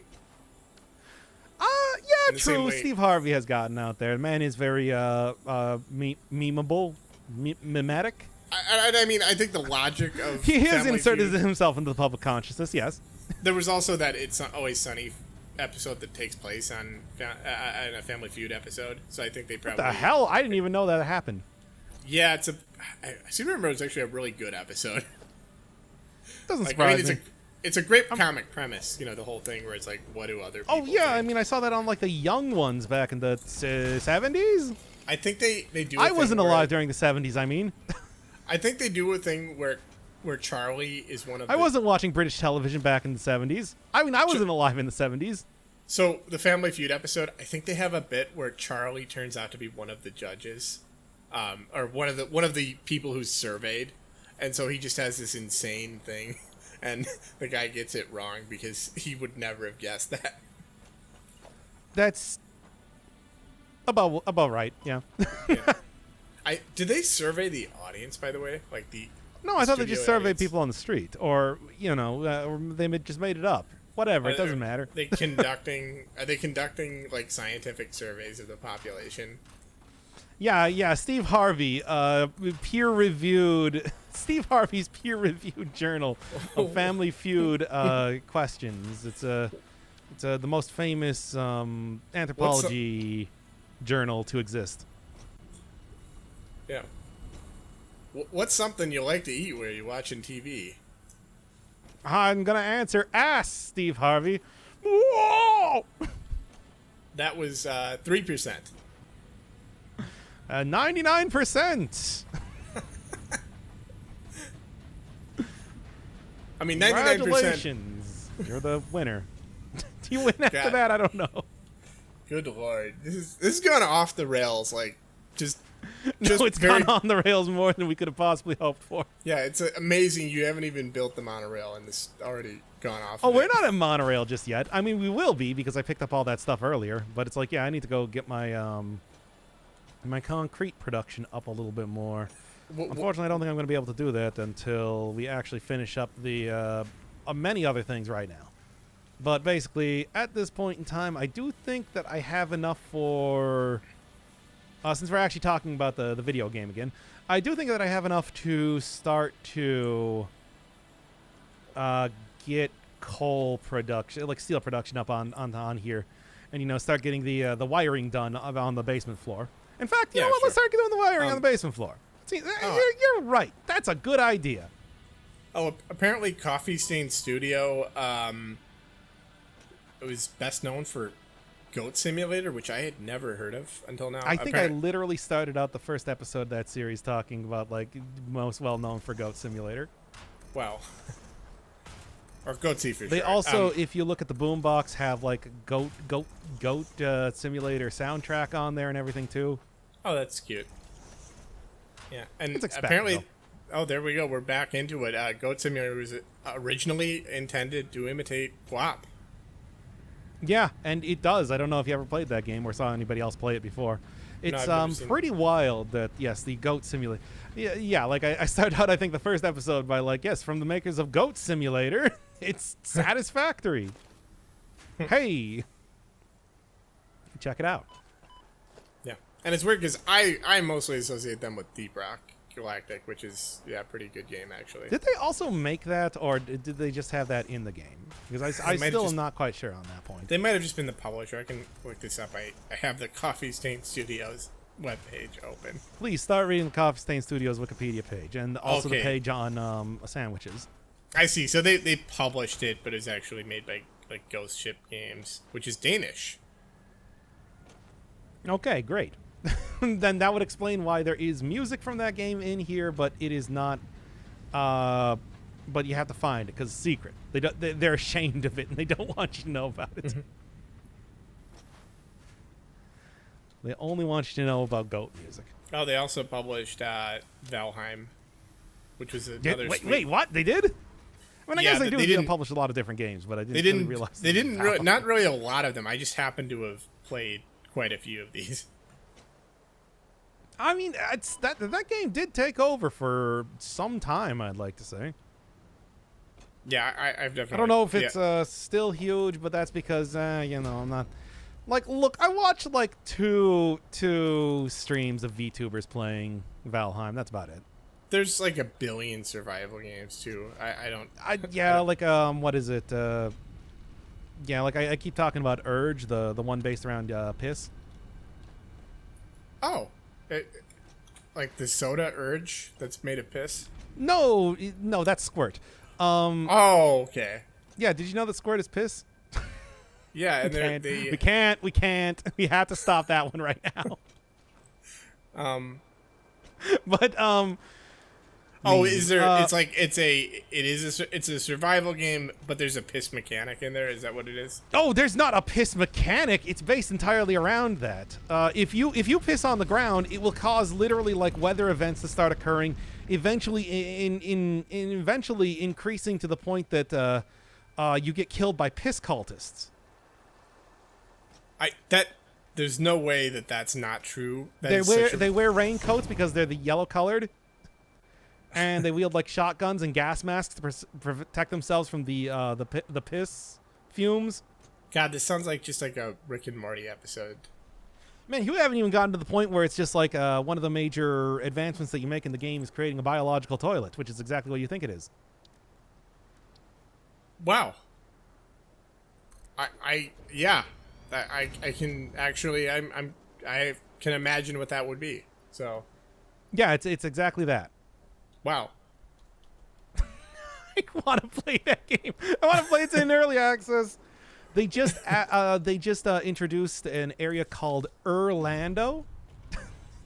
Orlando. Because it takes place in Florida, of course. Oh yeah. You mean like Urgelando, like you are? No, like uric acid. Oh, okay. You know, that you As you find do. Yeah. in. I want to play that game. You find it in piss. Have you played it? I want to play that game. Now that we're doing the piss cast, have you played it? You can drive cars, and they're powered by piss. Yeah. Are they fast cars? No, they're Ford Fiestas, which, as you know, are in real life. Yeah, that's true. You drive a fast car. Well, okay. Powered by piss, it goes real fast. Let's talk. You got a piss. You car. pissing real fast, driving to the city, Orlando. Yeah, like, well, I mean, people don't realize that the piss like a racehorse thing that comes from, originally horses. That's where you get the word horsepower. Yeah. Yeah, horses were originally biological toilets that would process piss. They would, uric acid. They can process it better than humans, and they can turn it into power incredibly, remarkably. I'm sorry, just hearing you say. Yeah. Is this the loudest I've laughed maybe since we've done? I can't even hear you laughing. Like Omicron on this channel, I think. Yeah. Let's see. So, Ford Fiesta. I thought they smelled bad on the outside. I'm sorry, everybody. I'm feeling very puerile today. Yeah, that's why they smell bad. That's why horses smell bad. They don't smell bad in nature. Like That checks out. They smell like how horsehair is like the basis for like violin bows. Like they kind of smell like you would expect them to, just kind of really, really pleasant. It's only when you get them into the cities and stuff where you need to piss in them to fuel them. And there's shit. Anyway, yeah, there was also Sons of the Forest that came out recently that I saw a lot of people playing. It seems sort of fun, but like also, still in early access, so somewhat unpolished and everything. I think if I end up playing that myself, I would probably wait a little bit longer. Yeah, survival games, I feel like overall, I kind of prefer something like this, which has, more of the like factory element, makes a pretty big difference in terms of how you end up doing stuff. After all, it's like ever since the first little bit of this, am I deflecting good enough? Well, just to very quickly go back to the piss thing, so please. The reason they made the Ford Fiesta, it actually makes a lot of sense when you know the reason that they had that. It's because they had to come out with like a replacement for the Ford Pinto, which would blow up if you rear-ended it slightly. Just had a design flaw, and so they came out with the Fiesta as just a replacement for the Pinto. That makes a lot of sense. And I drive a Chevy. It is not powered by piss. I hope you're all proud of me. You know what they say? Chevy stands for "Fix It Again, Tony."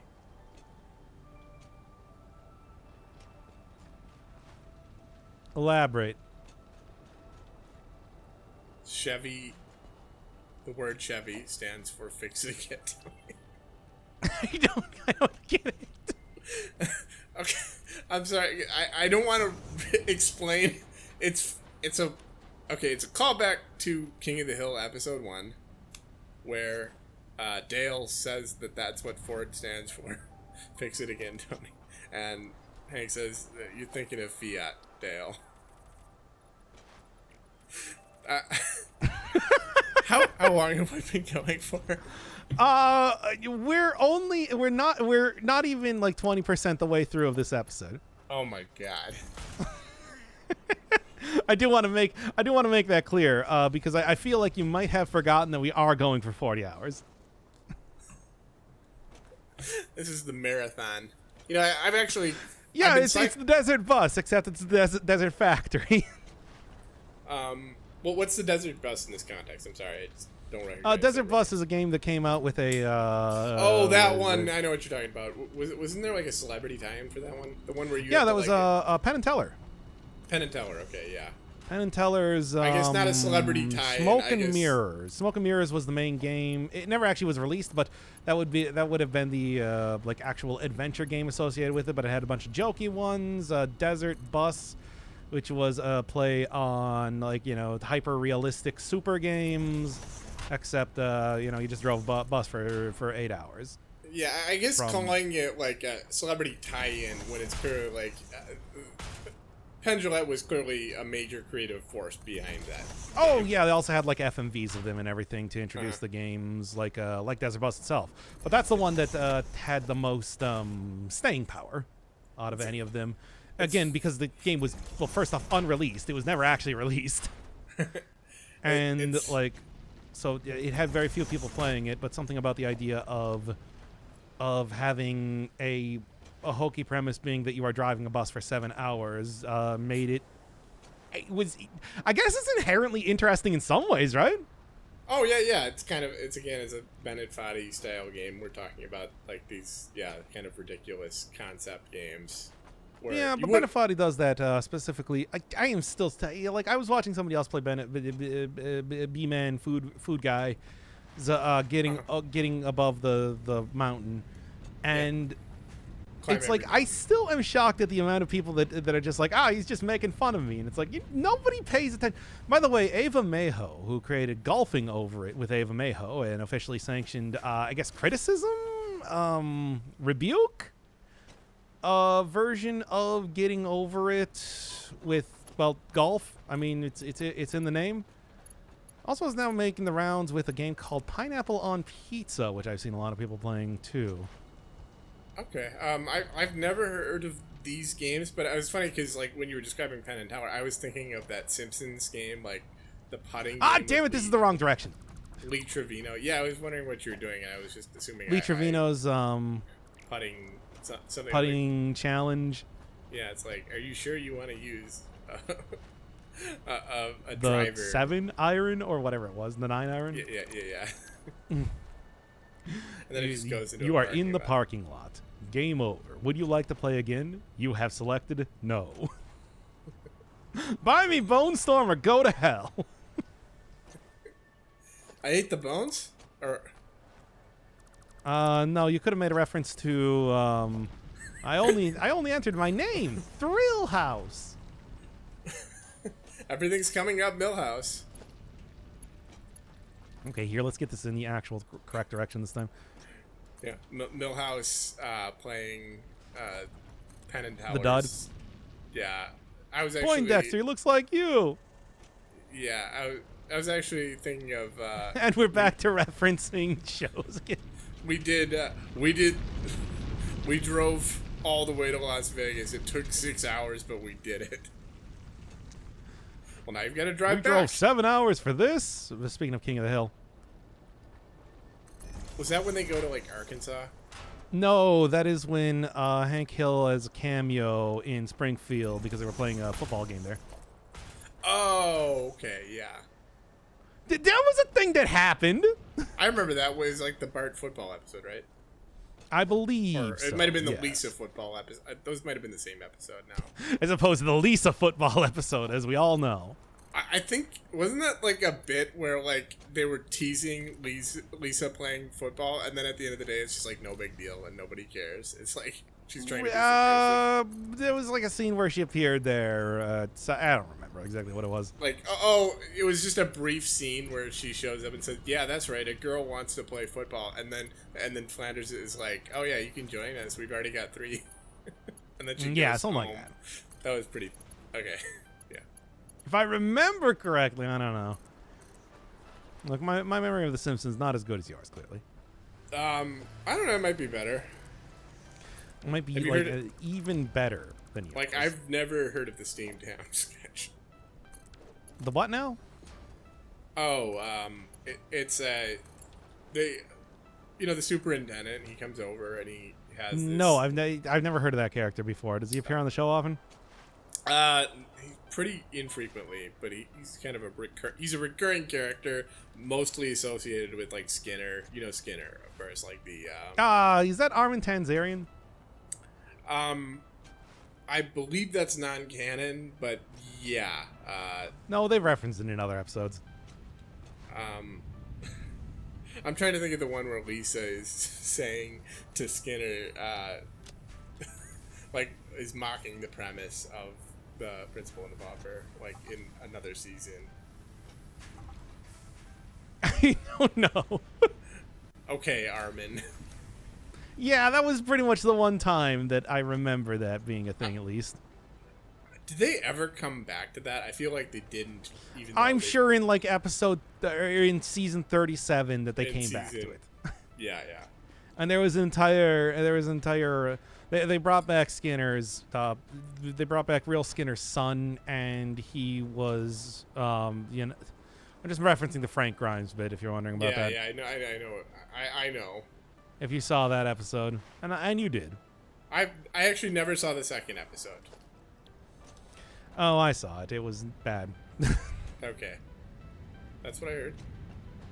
And you heard correctly. I like we're just like, not only are we doing like the millennial thing where we reference endless series of callbacks to The Simpsons, but we're also like really like no, I kind of stopped watching after season 13, and really. Okay, I'm sorry. Did you keep watching after season 13? I thought Behind the Laughter was not a high point of the series, but at least was a good end to the series, which is something that I'm using that voice, but I also genuinely believe. I actually finally saw that like a few months ago, and yeah, it was a great episode. It's fine. It wasn't like, it was still kind of like mid-decline, but it's like it was. I still had the real wackiness to it, but overall I think it was okay. Yeah, overall it was fine. Yeah, it was exceptional for that season, definitely. Certainly. Just the whole meta comment. Oh my God, we're doing it. Ugh. It really. Come on, do it. Embrace the fact that this has now become a Simpsons review podcast. Do it. Okay. Well, we've got. Just admit to yourself you want to review episodes of The Simpsons. It's funny because like before steamed hams became like a total meme, there was an interview on a Simpsons podcast with Bill Oakley about the episode 22 short films about Springfield, and they finally get to the steamed hams thing, and they're like, yeah, it's the best part of the episode, honestly. And at that time, it wasn't. Yeah. Very good, tight bit of comedy, as we like to say in the biz nasty. Yeah, I mean, it's pretty much the perfect comedy sketch. I mean, let's be honest. Like, it's just no... Like, the reason you can watch that... all things needed to create a good joke. Yeah. And, I mean, it's got the character humor. It's tightly... You know, there's... Every line of dialogue adds something. There's nothing. Yeah, I mean, I sent you that one video of just, like, the thing where Skinner only says... Skinner. No, the Super Nintendo Chalmers only says, eh. And it's like, you could still there was maybe like 2 lines in there entirely that didn't convey the same meaning. I like that you remember an individual Steamed Hams meme. Like, we've both seen like hundreds of those. Do you want me to go over all of the Steamed Hams memes that I've been watching? I also watched the procedurally generated AI one for quite a while. I eventually got to the point where I'm just like, okay, you know, it's a little too formulaic. Yeah, I think there's still just an incredible example of the leaps and bounds in terms of natural language processing that has been accomplished in the past really just few years. Yeah, several years. It is actually quite impressive. Honestly, if it weren't for all the hype, like it would be a lot easier to just acknowledge that. It's just what happened to people talking about quantum computing? I want to go back to that. Apparently, I know people who have dealt with quantum computing, and they're like, this is ridiculously impractical and useless right now. Pretty much practically useless right now. Yes, that's because we only have so many like algorithms and everything figured out, and compared to normal 2-bit processing. Well, you also got to remember like the technology has to catch up. Like we take it for granted because of the like Moore's law, but it's like that. It was a ridiculous amount of technology that got us to where we are with the semiconductors. It will be a ridiculous amount of technology that gets us using qubits. Yeah. But I mean, I just got that qubit, like the character. Like Qbert? Wait, it was it was different. Okay, never mind. I was like, wait, I just got that, and it's like, no. Wait, which character are you talking about? I was thinking of Qbert. Okay, the orange guy with the terrible swearing problem. I just realized extremely that offensive. Sounds just like Qbert. We are not at 2 hours yet. Wow. No, we have not hit 2 hours as of just yet. Dessert. Yes. That's en français. Yeah, qubit, like a quantum bit. Yeah. Or a quantum Bert. It's Qbert. Yes. He's also cute. Yeah. Yeah. I got it. How much more do you need me to say about the subject? Yeah. I mean, I don't know. I know precious little about quantum computing. I know it would solve. Why have you not been looking up stuff on quantum computing? Are you not interested in the future that isn't AI? Let's be clear. I know. Let me be clear. Thanks, Obama. I know more than 99% of people about quantum computing. It's just not like something I've delved deeply into. I'm sorry. I didn't realize I was talking to a super genius here. I know my quantum physics. I know how quantum. I just haven't applied myself. Proud of that one. I don't even know what I did. Like, was that like a joke? Like applied quantum physics. Apply. Yeah, okay. I guess that would work. I didn't intend to do that. That was just. I guess I'm a poet, and I'm sorry that you're such a super genius in puns, in wordplay too. No. I've been reading about the hard problem of consciousness. Which, by the way, people thought it would be easy until someone coined that term. The hard problem of consciousness. Did they really? They thought it would be a walk in the fucking park. But then somebody said, what if we call this the hard problem of consciousness? The important part was that you threw in the fucking. God, this is so This is so bad. This is just going. Well, what do you want to get rid of this episode? Do you want to go do it again? We'll do it again. No, it's still. I mean, it's still replacement level. I would say. It's just. It's very replaceable, and. Do you want to do it again? We'll do it again. It's only been 2 hours. We can do another 2 hours. Dessert? No. I think this is good. No, let's do it again. Come no, on. I'm not going to take your bait. This is what Come people are going to have to on. do. Oh, look, I'm loading up the game.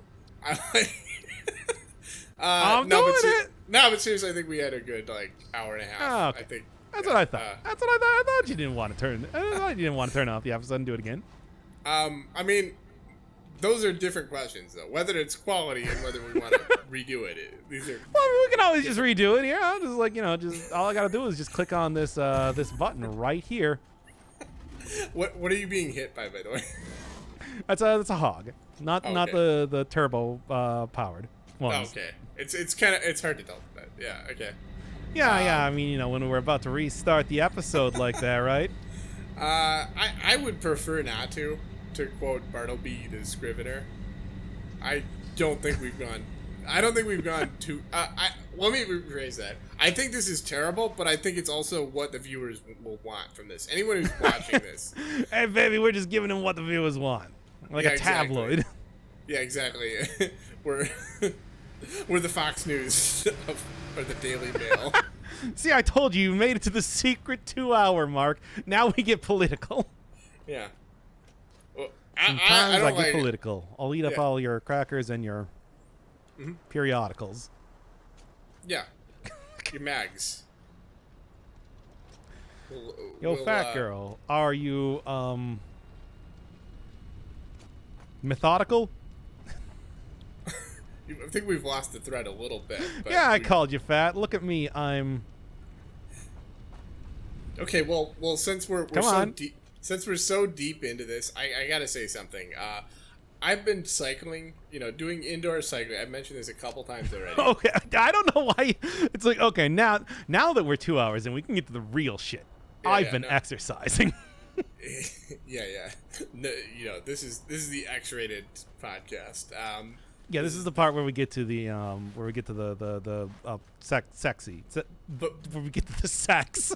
Yeah, exactly. You know what's total bullshit? Like, I've been exercising a ton in objectively. You can look at the spreadsheet.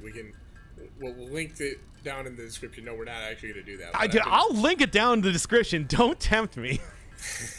I've got a spreadsheet going right on, next to the Discord link. I'll also say if you want to discuss second guy's exercise routine. Yeah, we'll get a fitness channel going in the semi-official Discord. I don't know whether you. I have said that I am going to be posting that in every future episode, and then I haven't posted anything for 2 weeks because I don't know if it's like Satisfactory. But anyway, and I also got a job. I mean, to be fair, I'm sitting here. That's a big milestone, yeah. You also got a job doing Satisfactory. So why aren't you doing more content in Satisfactory? I mean, I could do. I guess we're doing that right now. Is the 40-hour video that I'm about to put out not enough content in Satisfactory? Yeah, I was gonna say I'm like, oh yeah, you're a hypocrite. You don't have enough Satisfactory as we're doing the 2-hour video right now. You say 2 hour as if we're gonna be stopping soon. Longest Satisfactory video of my life so far. Oh yeah, no, we're not done yet. What are you talking about? Yeah. Let's give him something to talk about. All right. And that something is Satisfactory. Yeah. Everything's going to be Satisfactory from now on. I can't get my Satisfactory video. Exactly. See, look, we're back. We didn't have to restart the episode. When I'm driving in my Ford Fiesta. Got a tank full of piss. Maybe that was maybe that's the reason the choice was so difficult for the person that Tracy Chapman was seeing. Like, it wasn't just that, you gotta quit drinking. It's like, you gotta keep drinking and you gotta piss to power the fast car to make it go fast enough to fly away. So we can get away from the piss cultists. Yeah. Yeah. Okay. I believe they say in the game like they crave the yellow. I think, yeah. And it was all yellow. We're just gonna accept that one. Good lord. Okay, let me see exactly how many of these I'm gonna be. What are you doing in creating. the game at this point? What am I doing in the game? We're gonna go. Well, we are finishing up at least like the base. Since I have gotten now 2 pure nodes of limestone going into the base currently. What I'm gonna start doing at this point in time is starting to create machines while I'm waiting for more concrete to be made. Because I can't really get too much more concrete at this point in time unless I started setting up stuff that's a little bit too far away to power with the wires themselves. I don't really want to be sending cable all over the entirety of this beautiful nation of ours. What do you... Well, yeah, the whole problem with sending cables everywhere is that you've just got to, you got to send, an army of linemen everywhere. And they just... Too much Deadpool. I mean, and I mean, if it snows, No, you're not a fan of Cable and Deadpool? I'm not familiar with the Cable in Deadpool. I'm sorry. He's Deadpool's best friend. Oh, okay. I didn't know that. I was referencing Wichita Lineman by Glenn Campbell. And Jimmy Webb. What? No, we're talking about X-Men comics. Come on, don't be so juvenile. I mean, I guess this is an X-Men adjacent game. What with all the... Are there any magnets in this game other than implicitly? No. Oh, never mind. Yeah, I mean, there's iron and electromagnetic. Go on. And electromagnetic properties. You do have prisons in the where you domesticate things. So. You do? Yeah, there's a mechanic where you can imprison the when you can pet the creatures, you can create a prison for them basically, or a pen for them. I never did that because I'm not some sort of monster. Don't watch any time I played Minecraft. Look, just because I ran a healthcare scam in Minecraft, that doesn't make me somebody that just imprisons every single animal possible that I see. From chimpanzee to chimpanzee. I imprison every animal I see from chimpanzee to chimpanzee, and we're back to The Simpsons. Yes. Hey, everybody. Hey, did you think for even a second that you got away from The Simpsons? Well, idiot, you're back. Yeah. That famous touchstone for millennial culture. Don't have a cow, man. Eat my shorts. Ay caramba. Satire. Satire of people who eat clothing. Do they if you've ever enjoyed an edible panty, Matt Groening is out there having a laugh at your expense. Actually, the best edible. How many edible panties have you eaten in your lifetime? None, but I assume they're like fruit roll-ups. They are. Decent. I've also eaten none. I mean, I have a pack of them, for just munching on, when I'm on a long car ride or something. But I haven't actually eaten them yet. Yeah. So I've never had edible panties. By the way, the best comedic usage of edible panties is in the ski lift episode of Curb Your Enthusiasm. I don't know if you've seen that. Of what? Of Curb Your Enthusiasm with Larry David. No, I have not. And I guess that makes sense that it would be on there, but it still surprises me nonetheless. I almost don't want to say it because it's one of my favorite episodes of comedy. I've never laughed. Oh, no spoilers, right? Yeah. No comedic spoilers. I would recommend people watch that. I wouldn't, to be contrarian. Oh, okay. Well, that's the best way to build an audience is to be contrarian. It's true, though. Mary got that huge, gardening channel, YouTube. She got, 1 million subscribers. Just by being a contrarian. I don't know. No, go on with this. I want to hear more. I want to hear more nursery rhyme bits. Well, she actually salted the earth. But it was a special brackish plant. Okay. It only grows in estuaries. Name the most brackish. Okay, for the win here. Name a plant that grows in brackish waters. Biden's Hyperborea. Survey says... No, I'm sorry. I came up with look, it's in an estuary. I just linked it to you. I came up with that. Look, I played through the entirety of Rogue Legacy 2. I know what an estuary is. Do That's we for all the consider, Rogue Legacy 2 fans out there. do we consider estuaries to be brackish? I guess that's the No. fundamental question here. I mean, except for the mouth. This is really important.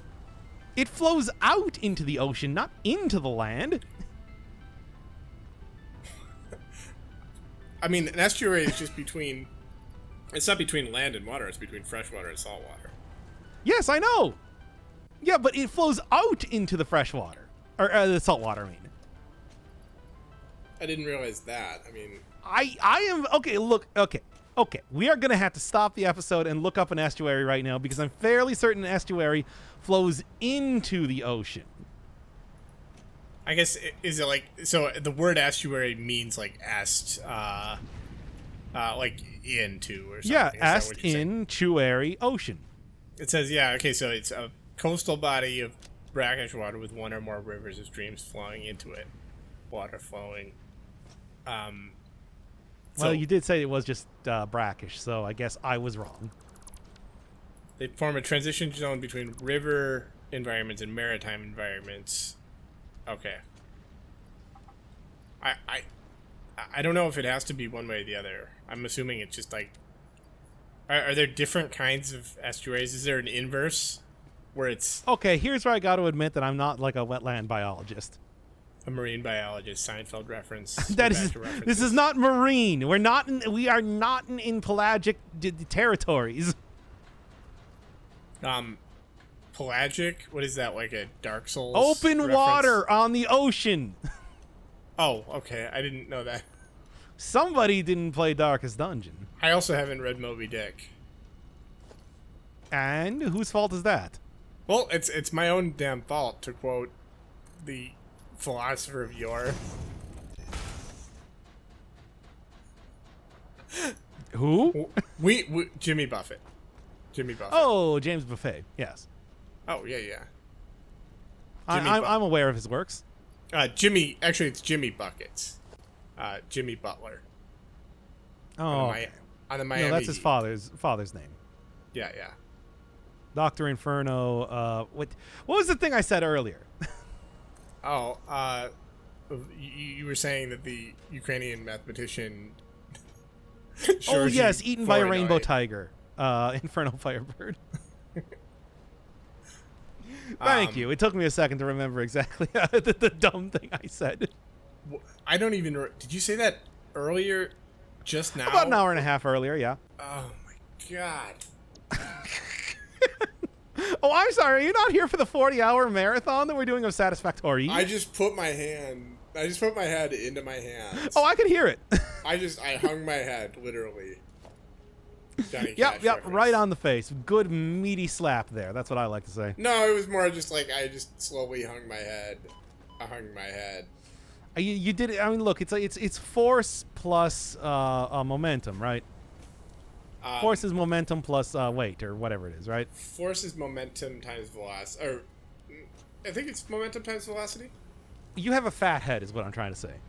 Oh, well, I mean, I was still going very slowly, even if that's true. Yeah, no, that's exactly. Look, I know physics.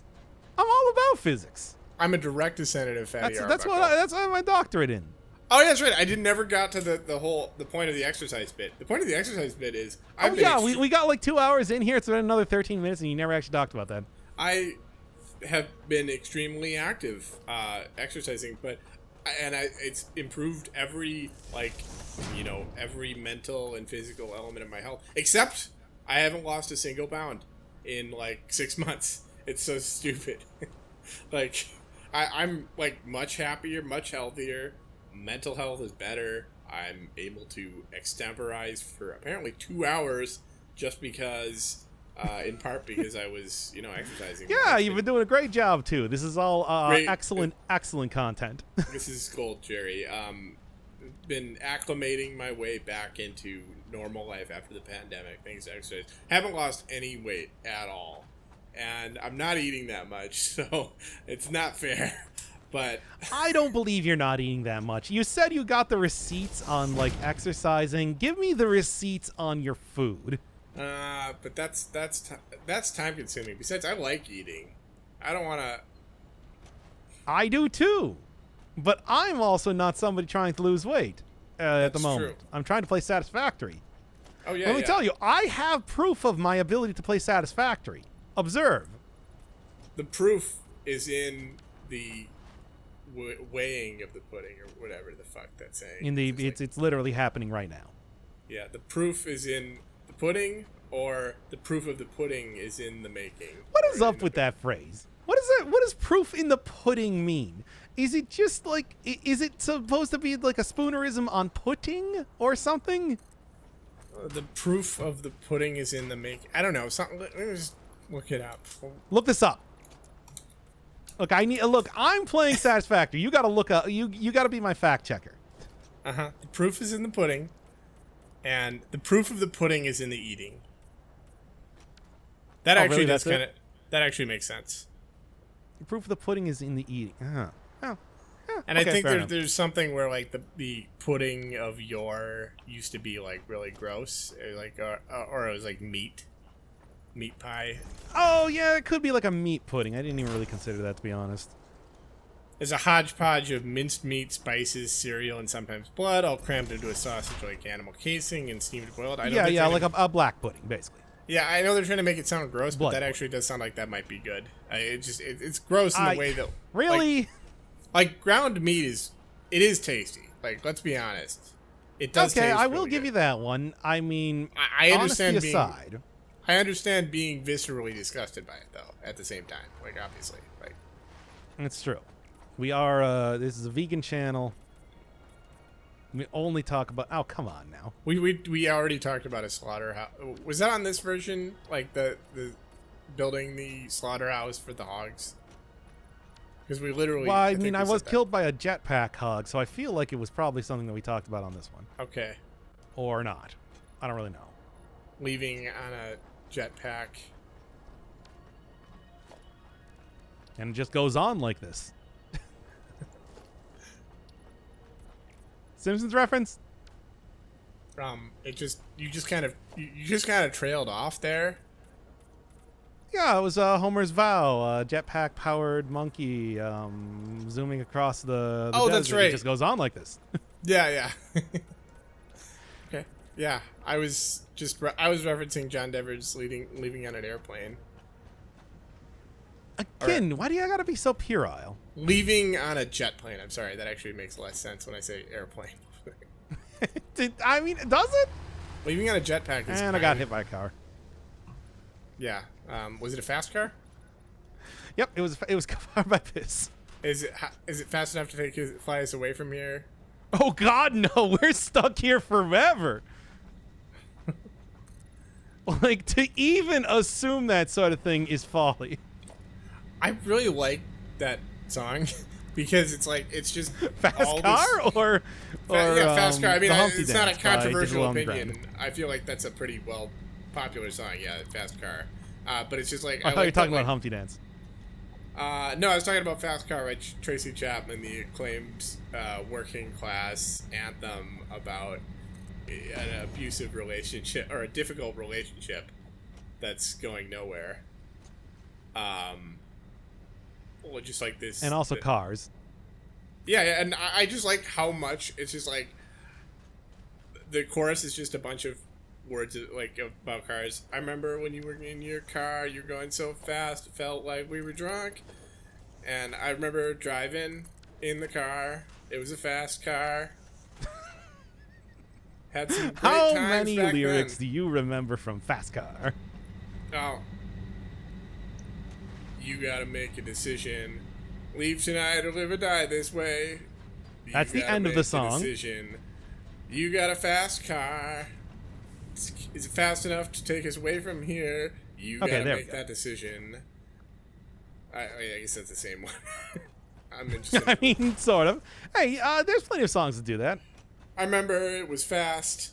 Feet so fast, felt like we were drunk.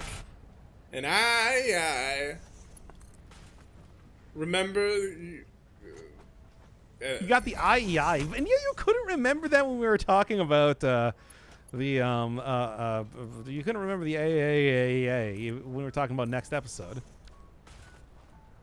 What was next episode? No, do I really have to do the entire thing again? I just don't remember what we're saying with the next episode. I don't know how you don't remember this. I did not remember this. Remember this. Do it. Remember the 5th of November? No! Guy Fawkes Day? You could just go look up. You could go look it up right now. On the next episode of Dragon Ball Z, is that what you're talking about? Like, no, please, please, you have to. You need to give me a little bit more than that. Remember. You have to. On the next episode of what? No. I'm sure I do remember. You're not on the mid. I like. Okay, we can't end the episode until you have listened to the next episode at least 7 times. How can I? Until the next episode of this one. The next episode of if this series? you don't listen to that right now, I am going to continue to play Satisfactory. What do you need me to listen to? What is it? I just this Who's on First bit is too much for me. It's too much for my heart to bear.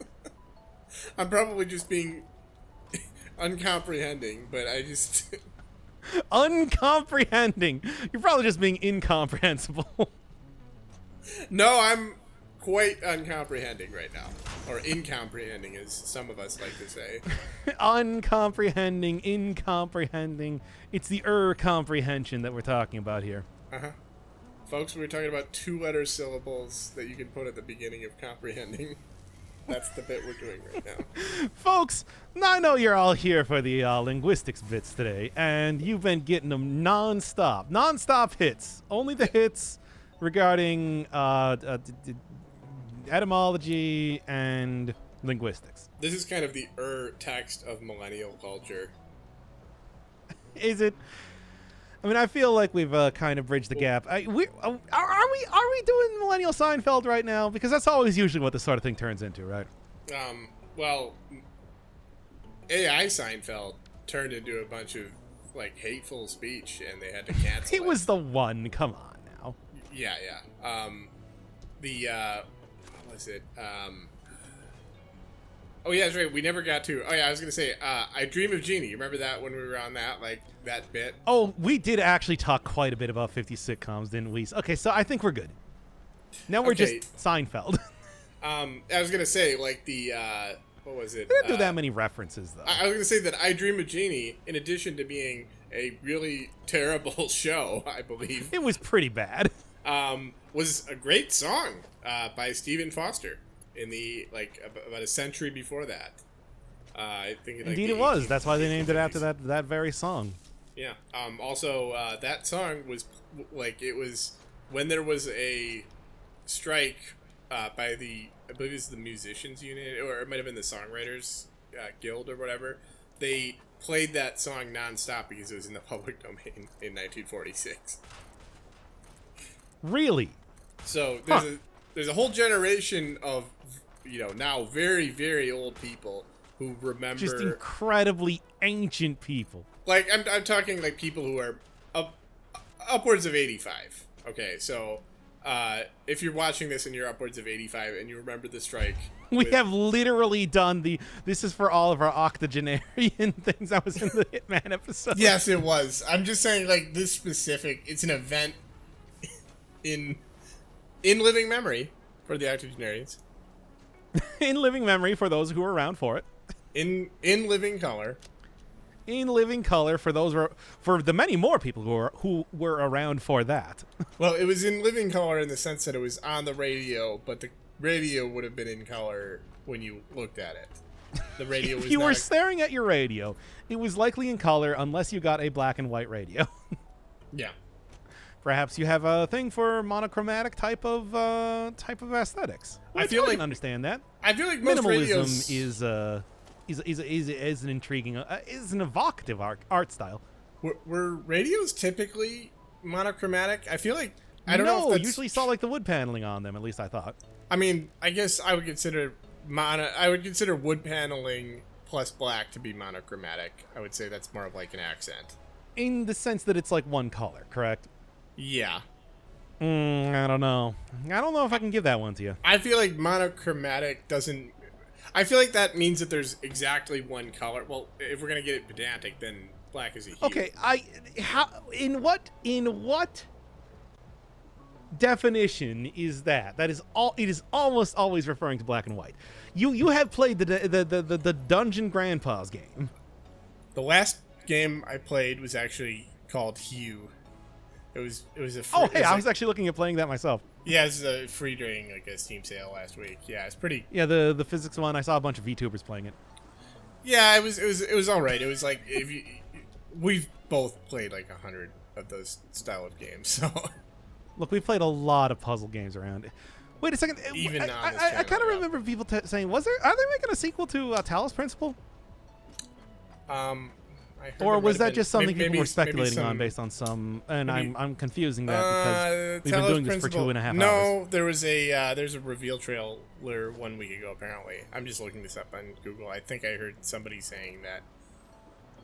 Yeah, I heard people talking about that. That's one of those iconic puzzle games. I actually didn't like it. I might have just been because I hadn't played enough puzzle games at that time, and I wasn't in the because it's kind of like that fake deep plot thing. And it's like I don't think that would bother me today because I've just played so many of those. You've games. got very high expectations for deep plots.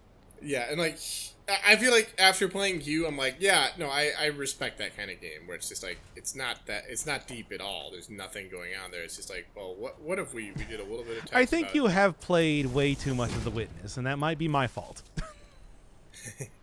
I mean, that might be partially my fault. In fairness, I played that for 60 hours. Like, I beat that. I think I beat it, like, all I the way played through. that for... Let me take a look. That was one of the few ones where we played it, and I had never played it. Or I had actually played it all the way through, and you had never, like, heard about it. I played it for 105 hours.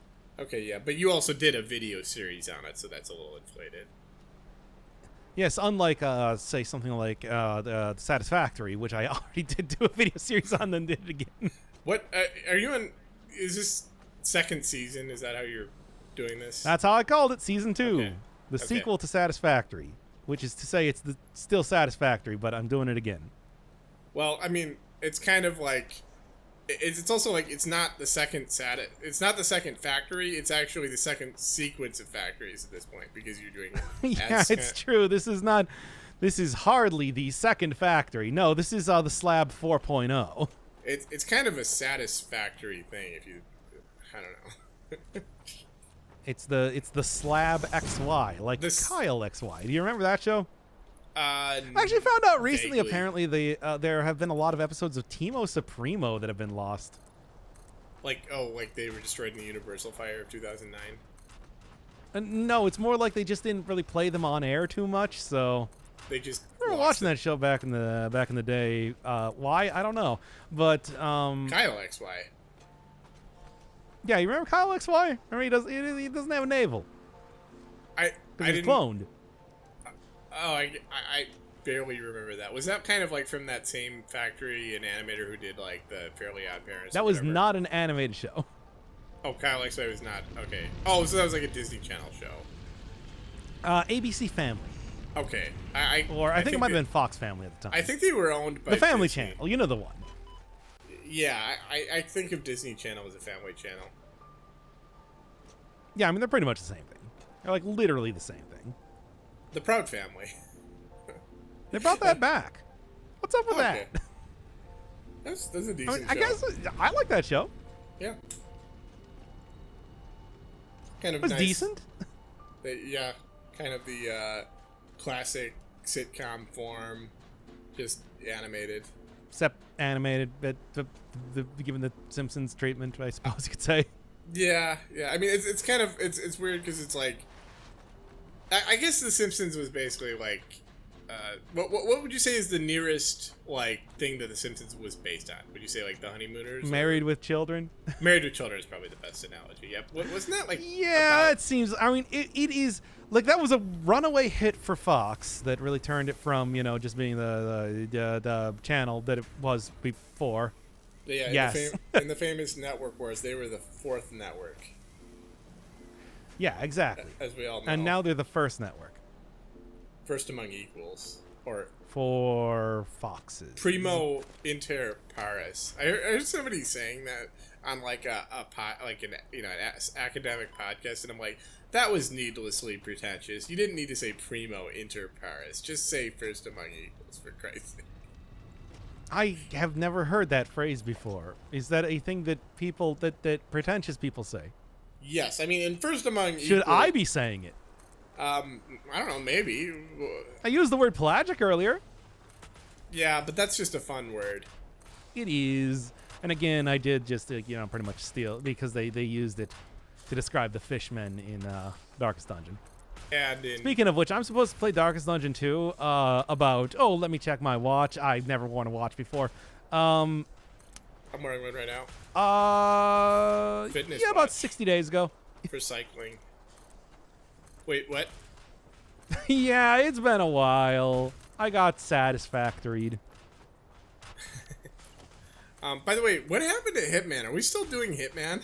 I literally have episode 6 ready to go. I just, don't you remember? We sat there and talked about like the entire time last time. No, because the one where we talked No, wait, that was the previous one. We talked about, what did we talk about that one time? Well, if you wanted to talk about Manjoet, then you should have been calling when we were doing the Talking Heads episode. Episode 5 of Hitman. The pre-tape college. I actually have the next 4 episodes of Hitman ready to go. I just need to edit them together. Yeah. Yeah, we got, what is that? You got episode Mike, episode Omar. Miami, into... no, Mumbai's the third one. Miami into Colombia, that's right. And then into Mumbai. Okay. Which I did entirely in a clown costume. Straight out of Mumbai. Yeah. It's a really obscure reference. I don't know. What are we doing here? Yeah, I don't know if anybody really got that. Not like the next episode or anything. Yeah. Have you listened to that 7 times yet? Can we end this episode? I've listened to it 7 times 7. Well, wait. What do I need to listen to 7 times? Not doing this. I refuse to do this. I'm sorry, I forgot. I don't know what we're talking about. I'm sure it was like a big deal. No. Look, explain it for the viewers, because the viewers at home. The viewers know. I'm sure that. Honestly, they probably can't. do. You can't. Not again. Oh, come on. It's not. Forgetting is not iterative. If I'm forgetting the same thing and I haven't actively remembered, that's irrelevant to the conversation. I have not forgotten twice. I've forgotten once. You forgot. I watched you. You forgore skull emoji. I don't know what I'm supposed to remember here. I don't know. No. If I knew what it was, I could tell you. No, I can't. Not again. You said like. No. Have you watched the next episode? No, don't. No. You just in silence. You watch it.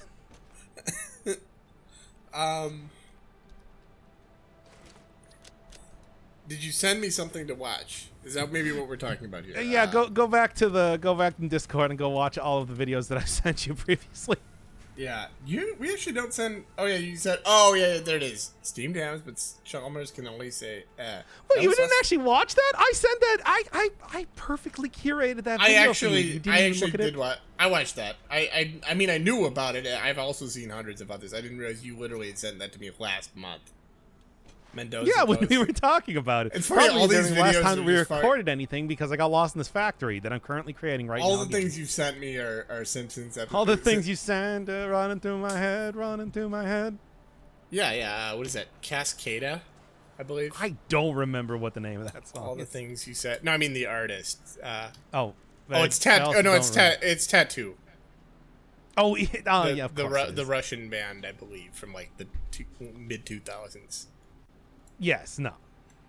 Yeah. Alongside like Tarzan Boy and what else? All the things you are, the famous jazz Black Eyed standard. Peas, I guess. I didn't listen to music too much in the 2000s. Yeah, and I was one of those weird people who was like listening to, jazz and rock and old stuff, like old-timey radio stuff. What was I doing here? I've entirely forgotten since we talked about too many other stupid things. I don't know. My job is not to tell you what to do. It's to just passively provide idle banter. It's to just exist in the space. Yeah. Do you need to build like modular frames? What do Remember, I have you imprisoned. Do you need? Yeah. Okay. That's true. That is actually. It is not enough for me to be trapped in this factory. You also need to be trapped in this factory. I can't eat until we're done with this episode, and I can't get this episode done until I remember. Until you listen to.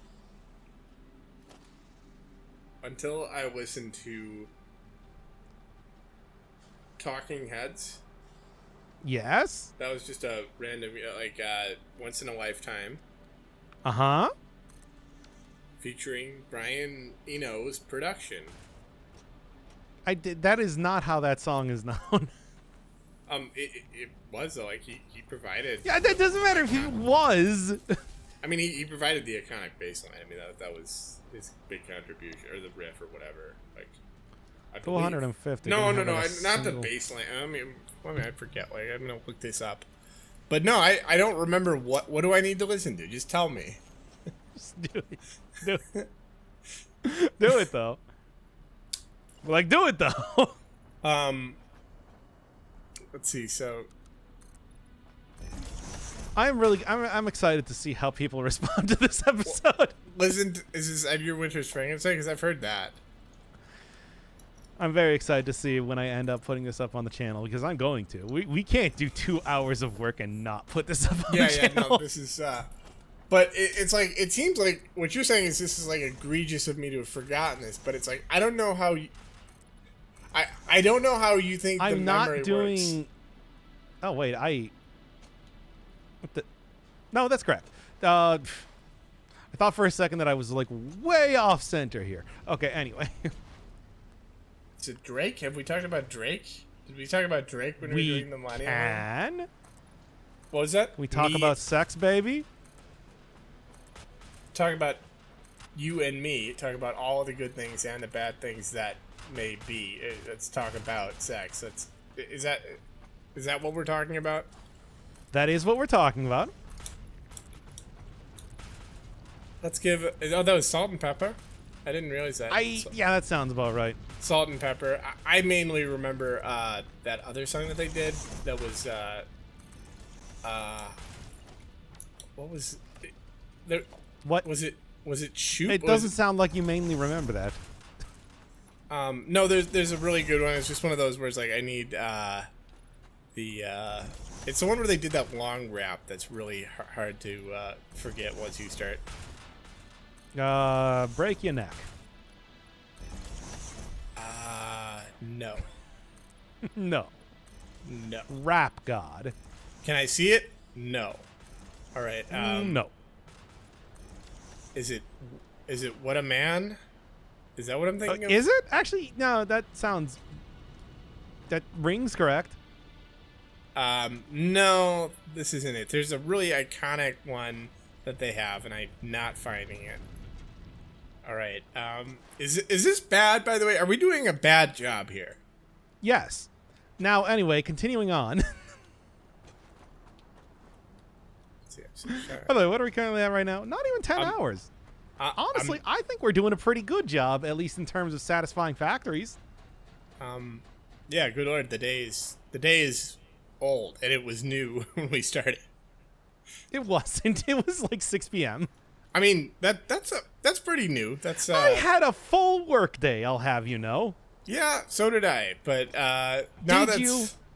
It was your workday full? My workday was full. I'm willing to debate this. I would say I probably was a little bit lazy in the I afternoon. knew it. I knew it. Can't even work. I mean, I'm looking up Salt and Pepper lyrics, and I don't know what I'm supposed to be doing here. What you want to listen to? You were Fast? thinking of a famous song they had, and that's about all I had to go off of. Yeah, no. Maybe I'm not thinking of Salt and Pepper. Maybe that's Talk about you. Talk about me. Talk about sex, baby. We've already done talk about sex. Yeah. Is it girls? What's my weakness, men? Yeah, no, that's Shoop. Okay, yeah, that's. Let's see. Oh yeah, okay. Okay then, chillin', minding my business. Yo, Salt. I looked around and couldn't believe this. I swear, I stared. My niece, my witness. The brother had it going Constantly on. trying to compare kinda, me, but you can't get near me. Yeah. Let's see. That's probably a different verse for this, right? No, that is Digital Underground. Oh, okay, yeah.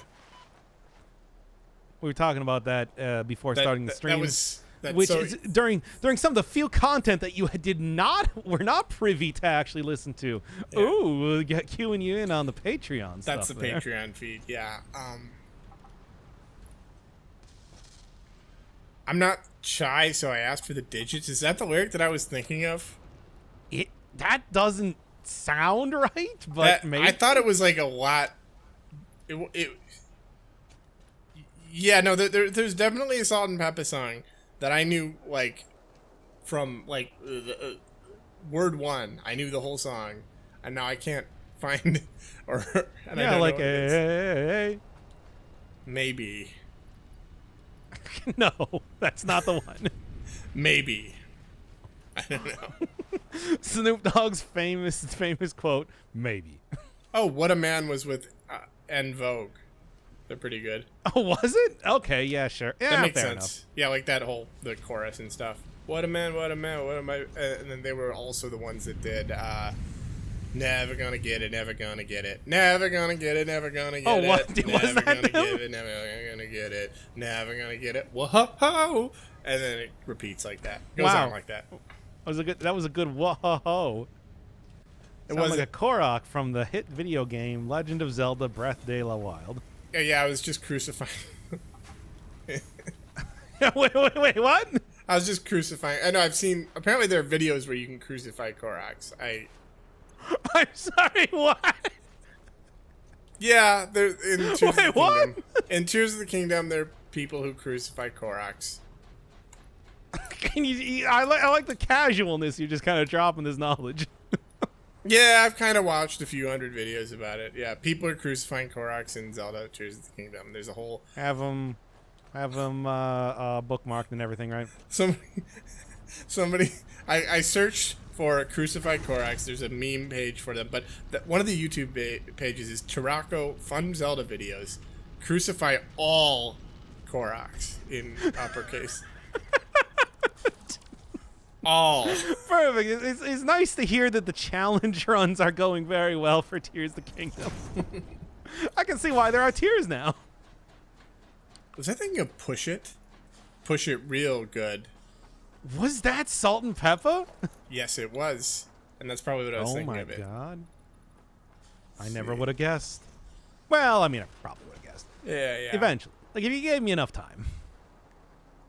That had a really good... was this the remix? I thought there was...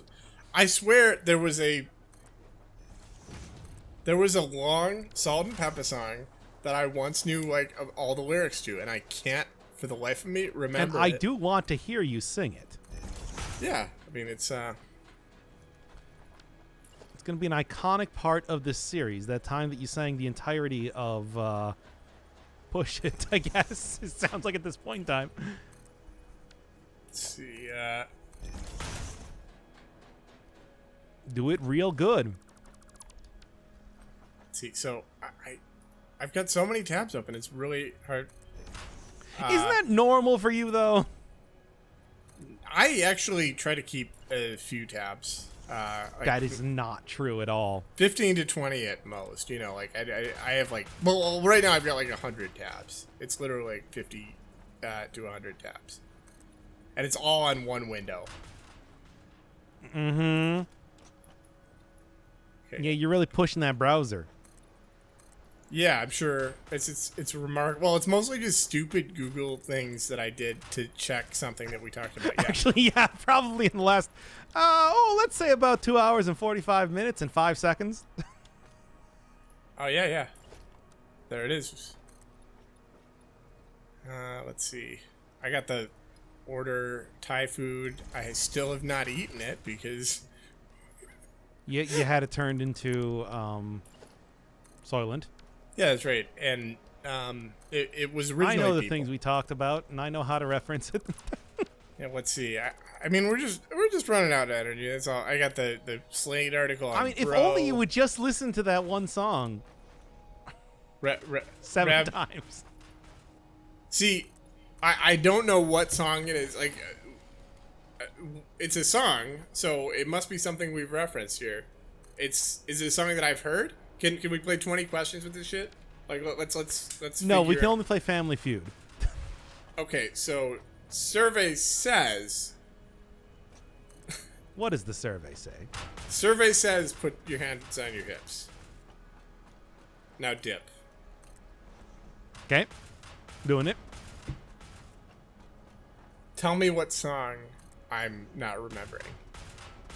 Nope, can't do it. You're right, because I didn't say survey says. Exactly. I didn't die. I thought you were.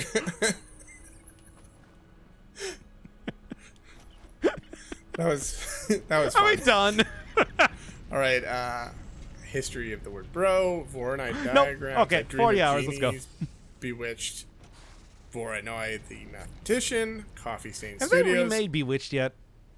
I don't know why they would remake those shows from the '60s. Like, what? Well, they remade Magic School Bus, for God's sake, and apparently it was bad. I mean, I can see that. They had Like, Johnny that's- Depp starring in Dark Shadows a few years back. And by a few years, I mean 10. Wow. Also made Willy Wonka, the remake of that, which was really, honestly, just kind of disturbing. Like, it was like more like not in like a fun, like not in a funny way. It was just like really, like, I don't know why Tim Burton felt like he needed to remake that classic children's film with Johnny Depp. Yeah, I mean, that's really the thing. It's like, I didn't even hate it. But, Yeah, nothing wrong with it. It's like, did we need a gothic, like, version of Willy Wonka? William Wonka. Like, I feel like Gene Wilder did a pretty good job with that. I think that's not an unpopular opinion. Like, I mean, and the thing is, it had its share of horror. Like, the Willy Wonka of Gene Wilder, like, there's that famous scene where Hey, do you think, okay, I'm going to pitch this to you. Willy Wonka. What would Willy Wonka be? Twitch memes. Okay, I'll just accept that I don't know what that is. Okay, you have Google open, right? I can search for that, yeah. Look for Monka S.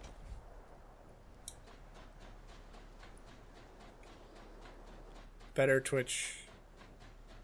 Okay, yeah, I've seen that. Yeah, I've So yeah, actually- you're on board then, right? Like, I can count on your full engagement and monetary support. So Willy Wonka would be the Monka S or whatever. Monkus, yes. You say that like that's an absurd way to pronounce that. No, it's totally normal, and everybody's and the person who made it to this point in the video is going to agree. I probably should do a bit where I pretend that I only know of the Pepe the Frog from the the original comic. Boys Club. Yeah. Okay. Thank you. How come I know? Because I haven't thought this bit out yet. Okay. I haven't thought neither it out. did I. I'm It's 4 speculating. I'm speculating on what it would be. I don't see Tell how me you, about the Pepe the Frog futures. I don't know. Yeah, there's a lot of people. Like, I see a lot of them in the crypto. Do we see do we see any dividends on the horizon? For Pepe the Frog? Has that just become a Bitcoin thing? Like, is that all that is now? I assume Okay, an NFT minimally. it's definitely some kind of coin. Like, I see it all the time. But anyway, and it usually is like in the context of like a crypto scam. But whatever. Enough of our opinions on NFTs. Remember when we had like that opinion on NFTs? That period where it's like, well, I don't want to get political, but yeah, these NFTs things seem like scams. I mean, has that changed? No, I don't think so. I've tried to then find. then we are. Yeah, I remember that. It's right now. I know it was just funny because like we don't really talk about politics, but I gotta say something. This seems really sketchy. Like. We don't talk about politics as we talked about politics. Damn it. Anyway, we don't talk about politics dies.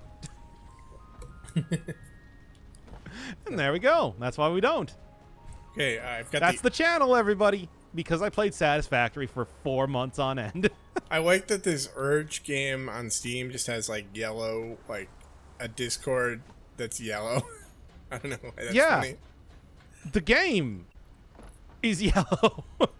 I've got Estuary open. Proof is in the pudding. Proof is in the pudding origin. Proof of the Yes, the pudding, prequel to Proof is in the Pudding. proof of the. It's actually They also mention One Bad Apple, and then it's like One Bad Apple spoils the whole bunch. It's weird that like we've it means the opposite now. Like, oh, it's just a few bad apples. That doesn't affect. Like, if I find a few bad apples, that's no big deal. Okay, now we've gone from Millennial Seinfeld to Mickey Rooney. Talos Principle 2 does exist. It's I don't think it's out yet. It's No, there was like we got like a. By the way, we got a remake of Metal Gear Solid 3 coming out. You think we're gonna play that on the channel? And by we, I mean we. Honestly, the only reason I haven't played Metal Gear is just because like I don't have PlayStation stuff, and I don't want to. Like it's gonna be out for Steam. If it's gonna be on Steam, I've wanted to play Metal Gear Solid for a long time because just like the Kojima. And it's gonna be Metal Gear 1, 2. Oh my God! Please, no, not again. Don't close the door. Don't push me, cause I'm Close off to the edge. I'm trying not to lose my head. lose all my items on my factory that I'm building. It's like a factory sometimes. It makes me wonder how I have these OSHA violations. I keep from going over. Yeah. And I don't. That's the secret. Mm-hmm. This is why I didn't want it. But like the thing is, if I built it only one level up, I've already known from my many iterations on this factory that I would have just ended up building another level in roughly about 2 machine lengths. By the way, Don't Close the Door that was a Rugrats episode where they it's like I think it was the Passover special, and they're telling the story of Passover, and everybody keeps getting trapped in the attic because it locks when you close the door from the inside, and so people keep getting trapped there, and then they have to endure the story of Passover. Yes, I remember that episode. Okay, yeah, and every time Look, you can tell me about any. I don't even like Rugrats. I thought that show was ugly and boring. I think the soundtrack was pretty good. Like that was Mark Mothersbaugh. Yeah, it was pretty good, but at the same time, I never really liked the Klasky Supo art style. Is that what? Yeah, okay. I can see that. It's a little bit. Because that was like it was the style at the time. What was it, like line art? Like just very blobby characters. Yeah, okay, I can see that. Yeah. I guess I would probably describe it as that. Yeah. They're blobby. They're blobby. They look like blobs. Yeah, it's a neat aesthetic. I think it worked pretty well for Rugrats, but I can understand not liking that style. Yeah, but I mean, they did that for a lot of shows. That animation studio did that for a lot of shows at the time. Yeah. So it's been 3 hours. Are we done? You think? I don't know. I still have to listen to whatever it is that I'm forgetting, but I don't. All right, then we're gonna continue going, everybody. Really, This is like a 40-hour episode. This is like a nightmare. Like, you know, just like not being able to I remember asked something if you like that. wanted to end it at 3 hours. Yeah, I asked. And actually, you. like, we're almost done here with the basic stuff. Well, if you could find a stopping point, then sure. Like, but yeah, when do you want There to is stop no it? stopping point. It never stops. I mean, yes, there. Oh, okay, if you can find a natural chapter ending, The end of the game. or is it all one continuous big chapter? It's true. The Satisfactory is not a discrete series. It's a continuous series that you have to watch in, like order. By the way, Otherwise, I did you won't understand the intricate plot that's currently occurring here. to bring back the exercise bit that I was doing. Was that a bit? I mean, what I realized is that, like, oh, you actually have to. You can't just like walk when you're cycling. You can't just like go at like 12 miles an hour, which is not very fast for cycling. It's just you're not sprinting. You're not even really jogging. You're just kind of going continuously. It's like walking without the stress on your knees, which is why I do it. But I realized, like, oh, if you want to actually burn calories, you really do have to try, because it's like, otherwise you're just, because bikes are so efficient, like, the fact that you can go 12 miles an hour without really putting much effort in, it means it's about 4 to 5 times as fast as you can actually walk. So in order to burn calories, it turns out you actually have to get your heart rate up and use energy, and actually doing it efficiently is a terrible strategy. It's almost better to do it inefficiently, as long as you're protecting your knees. That was the reason. That's why I didn't lose weight. It's not the food thing. It's just that I didn't really exert myself. You weren't doing a good enough job exercising. You could really call it a vicious cycle. Vicious cycle. Is that related to the thing that I'm supposed to remember? Yes. Okay. Vicious cycle. Okay, so motorcycle. Akira? Okay, think about doing it every. I die again. No. Vicious Think about doing it every day. Every day I'm hustling. Oh! Oh! Oh! Oh! Oh! Oh! The Oh! Willie Nelson. I'll listen to that right now. Yeah. Oh! Sorry, I had to turn off my car alarm. Okay. Let's see. Anyway, did you figure it out? Oh, it's smoke weed every day, right? Like, it's not.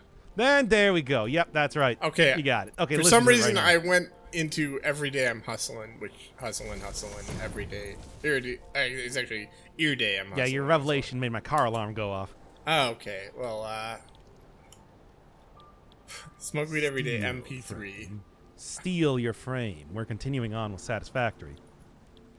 Well, it is 420. Wait, it is? I mean, no, it's. Oh.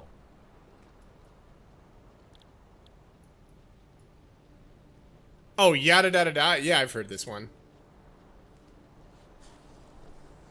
Yeah, it's the one and only D-O-double-G. Yeah. Okay, I've heard this And? song a ton. I didn't realize that was the name of the song. Yeah, it's called Yada Da Da Da. Yada da da da. Yeah, I've heard this a bunch. This is great. Okay, great. Have you listened to it 7 times now? I've listened to this 7 times 70 times. Okay, 490 times. Yeah, that's the biblical translation of how many times I've said.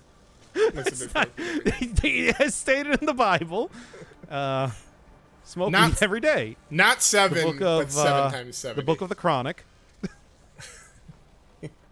as written by John, the apostate of weed. You could just say apostle of weed, I guess. Yeah. Apostate doesn't really.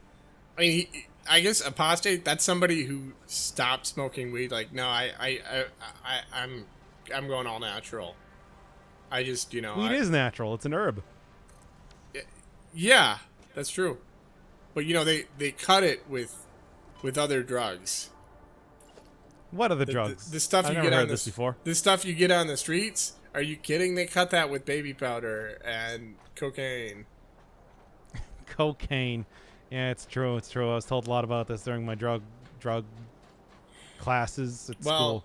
I mean, personally, I've used a bunch of cocaine, and that's just the Clapton number.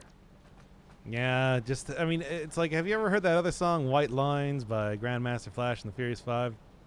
I actually haven't. Even though we would say it's based. Ooh, wait. Oh, nice. Yeah. God, this is so. We're. I asked you if you wanted to end the episode. We're not even speaking in sentences anymore. Yada da da da. Ooh, wait.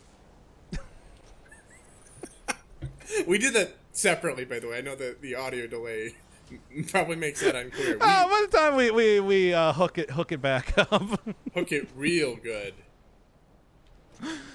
I swear. Hook it up just like you should. Just like now you should. Hook it. Fuck was I doing here? I forgot. What is just like you should from? I know that's from a song. It's from a song called it's from a band called Devolution. Okay. Okay. Okay, he says. I was looking up just like you should because I've heard that in another song. I don't know. Ironically, I don't know if this is a bit anymore. Ironically, neither of us is smoking weed currently, so this is just spontaneous. No, I'm just high on satisfying factories. Look, I came here to satisfy factories, and satisfy factories I did. Do you feel satisfied about this factory? Sir, Satisfactory was a friend of mine. You're no Satisfactory. I knew Satisfactory. I was friends with Satisfactory. You are no satisfying factory. Like, I feel like there's an overlap of people who are like octogenarians and people who read all the TV tropes wikis on every subject. And those are called people who grew up in 2008. Like, the Venn diagram of those people are the people who are currently watching. Yeah, basically, hey, if you are an avid user of TV tropes, you'll tolerate this series. That's probably our best hope of a target audience for this series. We're using pretty much, right? We're using this to grow the channel. This is our growth strategy. This is the 3 hours into a video on Satisfactory, we mentioned the new tagline that we're going like with. You don't even like this game. You're just like, well, what if I leaned into obsessing? What if we leaned into the Grandmaster Flash and the Furious 5 references? This incredibly accessible game about making factories. I guess it's kind of similar to Minecraft in that way. I mean, it's true. I mean, that is something I always thought that was interesting about Minecraft, that it's just like that game is still very, very much a game of like late 2000s. I can't believe. And yet it remains popular. So who's the real monster here? It's me. It's Frankenstein. It's Frankenstein. I'm Frankenstein. Dr. Inferno Frankenstein. Yeah. By the way, which is extremely ironic because Frankenstein hated fire. Yeah. Did he? The doctor, not the creature. I don't remember that he hated fire. He was a pyrophobiac. I don't remember that at all. Did you read the novel? I just read by the Edgar novel. Winters. Oh no, not by. I read the one by Mary Shelley. Who? Mary Shelley copied Edgar Winter. Like, it was like the same premise, but it was like a retake, if you will. It was kind of like she took the franchise. Oh, it was the from reboot, like decades after the original. Like, she said, like, you remember how Edgar Winter and his, how he produced that Frankenstein song? What if we did that with people, like making a person? And people said, "What the hell are you talking about?" How she did it anyway, and she unperturbed, and she made it into a whole industry, and now she's one of the most famous authors in the world. But honestly, Edgar Winter, I think he did it better with the original. Mostly spends her time arguing with people on Twitter, though. Such is the life cycle of an author. Yeah, just I mean, in my opinion, she basically invented the science fiction genre. I mean, they had science fiction stories before that. Like you can see it in like Voltaire or whatever. But I don't recognize those as existing. Yeah, those are more, in my opinion, those are more proto-science fiction. Hers was really the first science fiction novel. No, I mean, I refuse to acknowledge their existence. Oh, you mean like you... Oh. I find them incredible in the sense that I give them no credibility in being extant. It is really weird that, like, sometimes you, like, read, like, some shit from, like, the Restoration, and it's like, this is basically sci-fi, and it's really weird that you were writing this in, like... Okay, let me ask you this, though. Did you? Did I what? I rest my case. What? Did I Did what? you, though? Did I what? Exactly. I rest my case. Oh, damn. I just got owned. I don't even know what I got owned about, but... Like, this is... Well, okay, let me just ask real quick. What? Did you? Did I what? Exactly. Damn. Like it's funny with just two words, and facts and logic. Checkmate, atheists. Checkmate, theists. So hey, atheists, did you? How can we end the episode? I don't. Are you feeling like it's the end? I feel like it's the end for the last 20 minutes. Well, it's only 3 hours and 6 minutes. Okay, then we're at least going for 4, baby. Let's do. It's like that episode of Seinfeld where they're on like Zero on tank, and they're just like the Semlin Louise thing. It's like the Seinfeld episode where it's earlier except it's later. Yeah, it's like a Seinfeld episode where they eat a bunch of Thin Mints and watch The English Patient, a movie I actually liked. I have not seen that. It is quite good. It has the one of the actors that was eventually in Lost in it. Oh, okay, yeah. Played Saeed in Lost, I believe. Okay. As a sapper for the English Army. The English Army had just won the war. All right, let me. And I mean, you know, 1996. there Okay, was a patient. The English Patient must have been like that. Must have come out right before I was conscious of the existence of actual good movies, because I always thought that was from like the late 80s or something. What they reference? There was an entire episode referencing how much Elaine Benet wanted to go and watch Sack Lunch rather than watching The English Patient. How do you not remember this about Seinfeld? I don't remember that episode. This is all right before my time. Like, that is my time. My time can be dated. That's not. I know references. when you were born. That's not your time. I'm slightly younger. Yeah, slightly. Wait, we can't date ourselves. Well, I mean, I'm making out with myself again, but we can't date ourselves in that way, though. But you can date. We can't carbon date ourselves. You don't have to play to win. You just gotta run faster than me. Let's see. Yeah, faster than the bear. Willem Dafoe was in this. He just. Yeah, you don't have to. I don't have to outrun the bear. I just have to run faster than the bear. Oh no. Okay, so you're thinking of Willem Dafoe, and no, he wasn't in Lost. He was in Spider-Man. He played. Oh yeah, he played Spider-Man, right? He played the doctor with 8 appendages. I don't remember what he's called. Dr. Connors, the lizard. The Green Goblin. Actually, I think he was the Green Goblin, not Doc Ock. He was the Green Goblin. That is correct. Wait, Willem Dafoe is from Appleton, Wisconsin? Did not know that. Wait, did you not know that? I did not know that. That's like right down the street, basically. We can go and see where we can go and get Willem Dafoe. Let's go to the top of the car and get him. Let's see. So he's got Italian citizenship. I'm just reading the Wikipedia article for Willem Dafoe. He's an accomplished actor. It's true. I actually read an article that he did. He interviewed Frances McDormand about Fargo.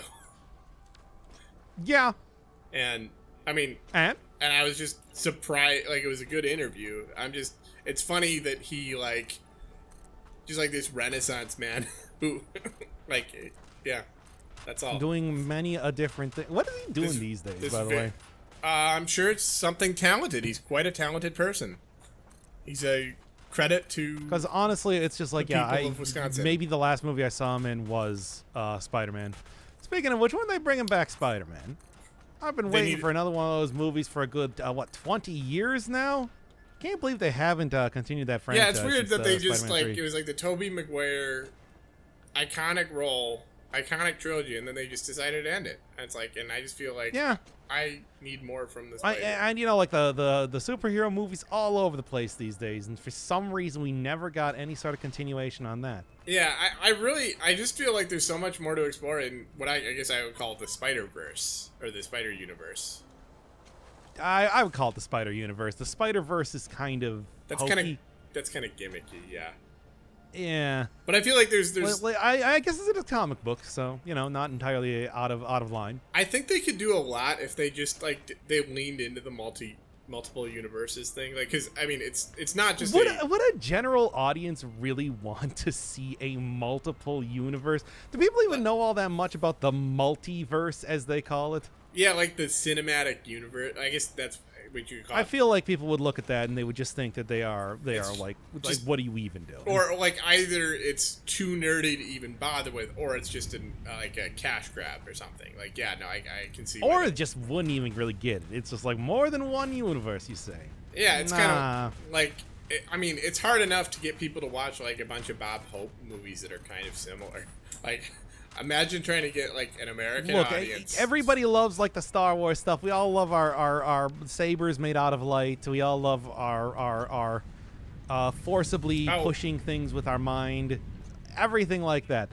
But let's be honest, you didn't come into that movie to watch a bunch of lightsaber fights, right? Well, I actually thought that was a good. In fact, I think that would be ripe for a sequel, like the Star Wars movie. Nah.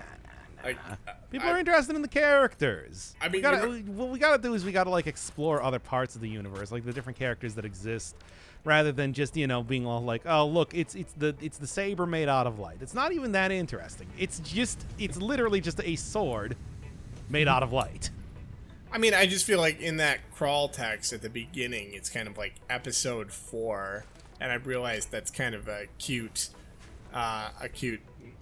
thing where it's just like, this is just one of many. Nobody wants to see episode 1 to 3. They wanted to see the movie that exists.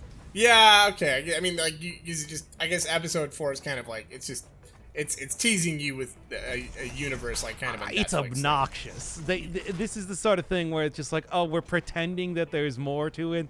Yeah, whatever. Just confuse people, will ya? Yeah. Nobody wants to see this. I mean, it makes you think. Make like, the damn movie. It just kind of makes you think. Well, should I be watching these in order, or is this the only film? Because it's like, and you go to the Wikipedia and you're like, oh, of course, it's the only film. Yeah, there we go.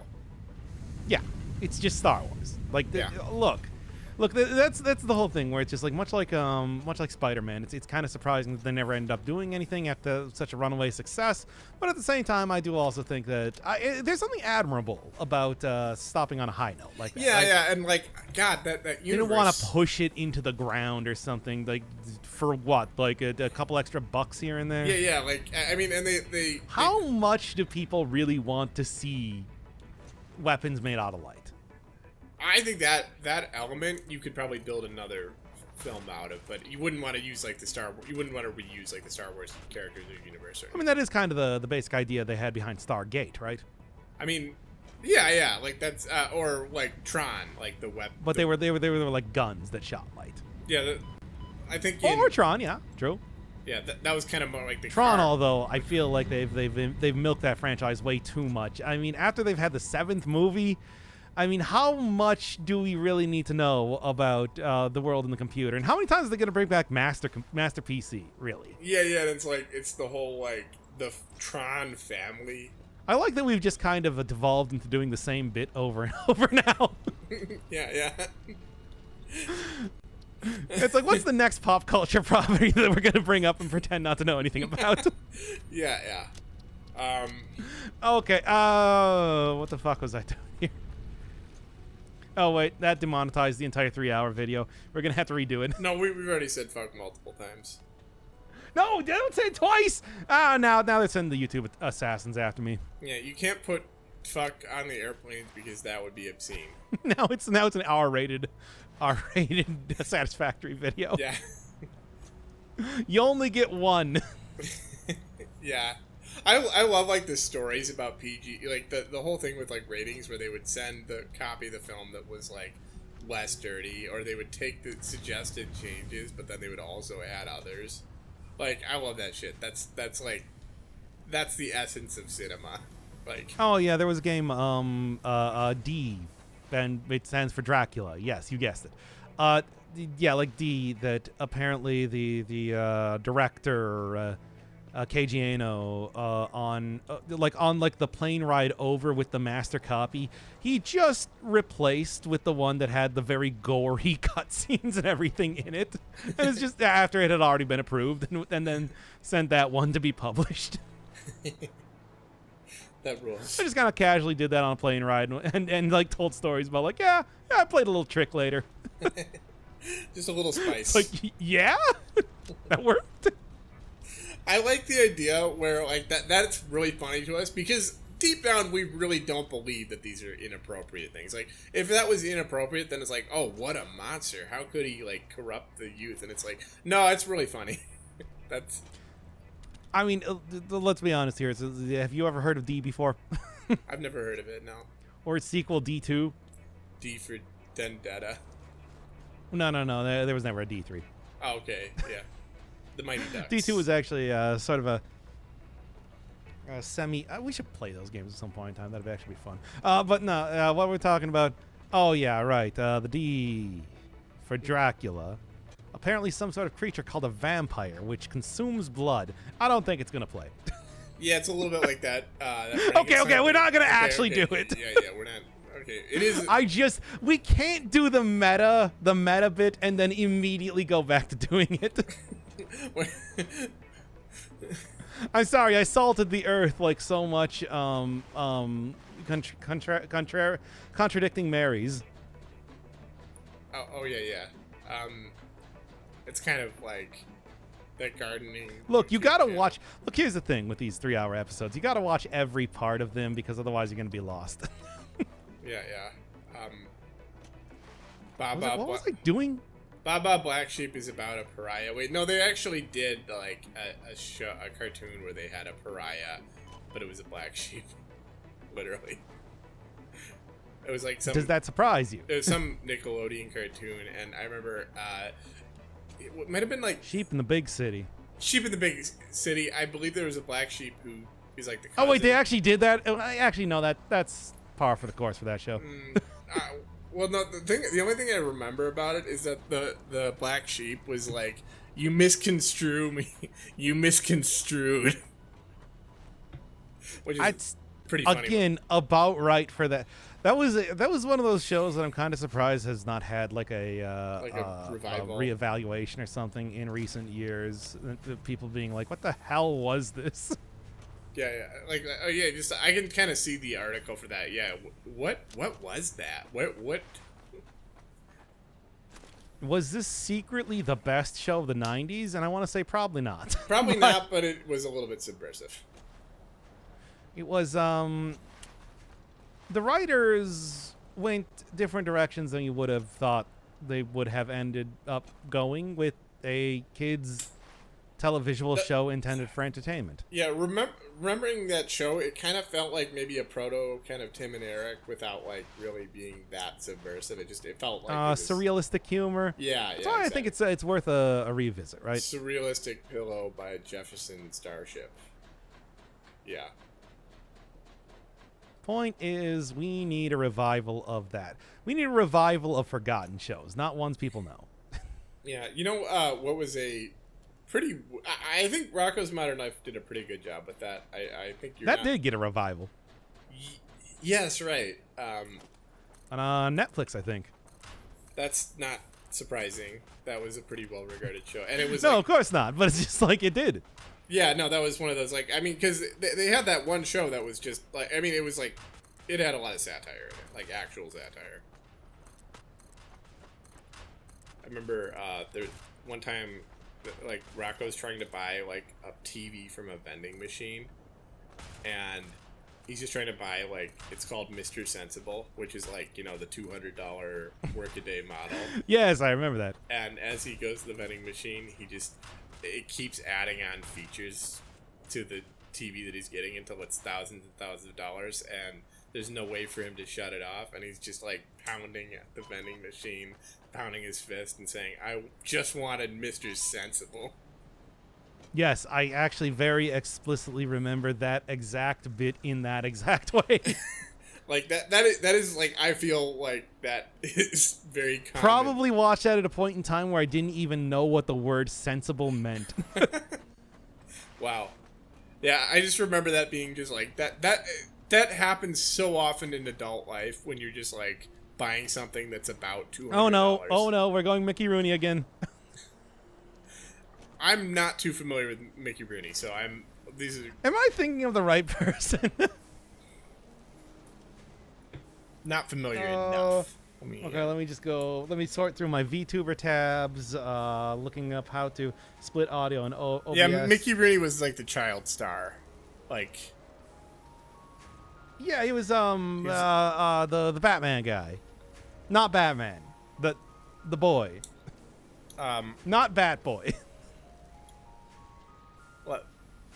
Okay, Yeah. so it looks like the last things I looked up in Google is OBS splitting audio, Gold LeMay, Codicil, Nozomi from Love Live, Atoll, Yahoo Serious, Kala. Okay, now we're just going back. Okay, now look, hey, we can remember everything we talked about last time we met here if I just go back through my search history. Yeah, I was gonna say like is that an atoll like the geographic feature? Yeah, like the one that's literally up here in this area of the map. Oh, okay, yeah. I think that's just like Which I think is why I was trying to remember. It's just like, is an atoll specifically a reef or is it a beach area? I thought it was just like a sandbar kind of thing. Like it's just like, It is apparently specifically a reef area. like a lagoon. Yeah, kind of like a shallow reef area. Okay. Now I've got to search it. Area. A ring-shaped reef, a moon-shaped pool, a ring-shaped reef, island or chain of islands formed of coral. Okay, yeah, I didn't realize it had to be coral. Yes, and that is what is kind of on the north side of the map. That is where we're going to be doing a lot of oil drilling as another attempt to destroy the natural beauty of Massage to AB. I made an atoll joke on Twitter, like in the last 2 days. Oh no, not second guy explains the Twitter jokes he's made again.